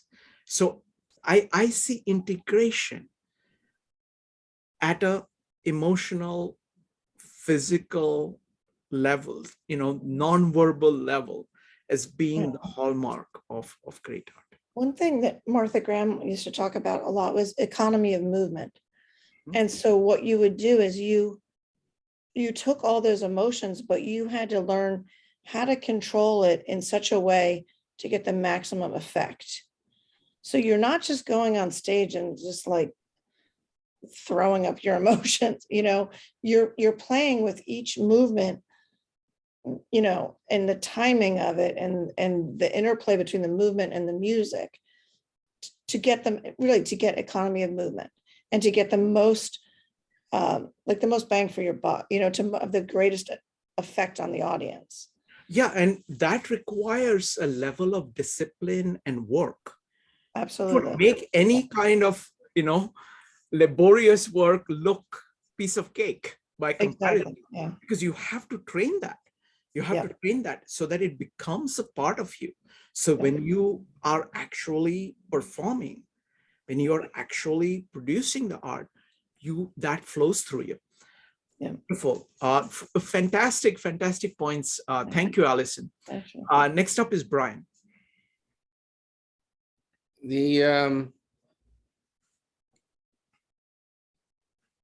I liked what Allison was saying.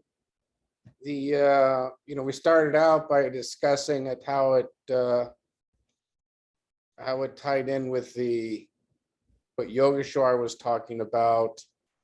And I think it ties in, that she's saying the senses aren't bad and all that. That's good. And yeah, I agree with that. I think the senses, though, as she's indicating, can also be a door and opening to this, and with the senses communicated in a disciplined way, as you pointed at with art, you can begin to communicate things.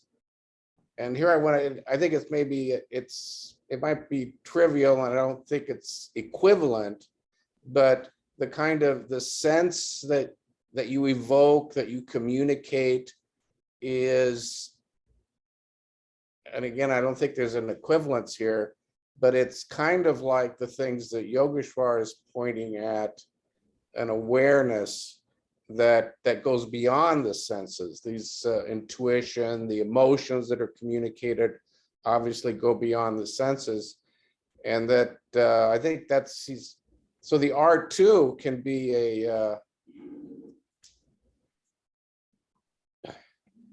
door to this, and these senses can be doors to this.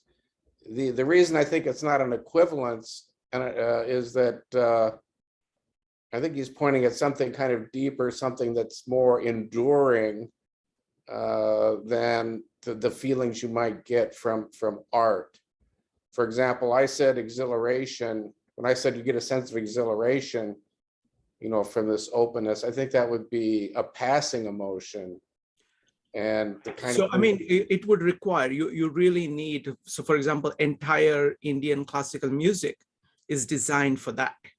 So it's called Nada Yoga. It is doing yoga of sound, and you have to work very, very hard. So it's not, art is not necessarily for entertainment. It is not just to distract you. It can be, and it is not all art is like that. Yes, it points to something. It's trying to indicate something, just like his words were trying to indicate something. Yes, Exactly. that's exactly. Thank you. So folks, I want to tell you about this meetup again, about this meetup on conversation. I mean, I tell you, it was so incredible. So if you have not watched it, please watch it. And we are going to do, I know it is late. I know it is very late, but I'm going to take the opportunity of telling you about it. Because I'm going to do follow up on that on Sunday at 9 p.m. So I'm going to summarize this for you, the entire meetup right now in about 5 minutes. Okay, I'm going to try. So many people said so many amazing things. Okay, so the first question that we had was, what is a good conversation? And so people said a good conversation when you're open and when you're learning, when you're open to change, when you respect the other person, when you see the cues, what the other person is giving you, that you are really interested in the other person. You get on their level, you use your feelings, your intuition to listen. See, these are all points about listening. You accurately interpret what they are, what is behind their words, use the body language, use the tone, you minimize understanding, you're not talking at them, you use follow-up question to engender what they are saying. So these are all kind of listening techniques, part of the good conversation. And for speaking techniques, we didn't get into that much, but you have to be clear. You have to not just talk what you had, but use the listening as a way to shape what you're saying. You have to be articulate, you have to have humility, you have to be logical, you have to be objective, pointing to something that is out there that they can see instead of just what is in your head. The result of it is fluidity. This is the result of bringing both of these together, this fluidity. Learning about different contexts of people that you've never imagined before. It's a shortcut to knowing about the world because each person brings their different context. It is amazing when there is a common context in which you can build, and it is even more amazing that on this common context there is differences, so you can learn something new. It is always good when it is a win-win conversation. It is a search. There is a search for truth. It is good when you're very attuned to the proper timing and you handle transitions very well, and you manage emotions as they are going by. So this was the answers, all the answers to the first question. This was about first 16 to 18 minutes of the tape. The next question was, why? What does good conversation do for you? What value does it deliver? From the listening point, it was to know others. It is to actually know yourself, because it allows you to place the file of the other person next to you. So you'll notice things about yourself that you never noticed before. You notice your own reactions. It increases your openness to others. Disagreements actually can give you a much greater value, especially with people who care about you and they disagree with you. It will point to something that you would not have gotten to yourself. In order to get all of this, you have to actually accept people, accept who they are as a starting point. You have to overcome your limitations. You have to have a purpose in mind. This is all about now speaking. You have to know why you're engaging in a conversation. You need to prepare yourself. You have to plan. You have to understand what the context of the conversation is, and what is the result of it. Is that you actually, when you engage in great conversations, you increase your love of other people. You get energy. You get validity for who you are. You feel more alive. There is a sense of flow. You lose track of time. It's a way of pursuing wisdom. But for that, you have to be vulnerable. You have to be open. Authenticity is the name of the game. If you're not authentic in conversation, you don't get anything. The result of it is a mutual connection. It's the deep connection between two beings. What you get is understanding, joy. It opens possibilities. It is incredibly enriching. That's why people said that they wanted to engage in conversation. That was up to about 45. The third question is that imagine if everybody really cared about good conversation and was good at it. What would world look like if that was the case? People said it would be a joyous culture. It would be a lot of fun. People started actually by saying that if that is the case, then everybody would feel free to be who they are. They would come up with win-win arrangements with each other. There would be a level of trust. There would be no cause for fights and war, because people would have actually rational back and forth and find that they actually agree on more things. There'd be less speaking at people, because there would be this understanding. There would be greater mindfulness, greater intentionality. You would actually value people. You would laugh more. You would accept each other more. You would be focused more on values and virtues underlying people. Disagreements would be more productive rather than destructive. There'd be a mutual trust between people.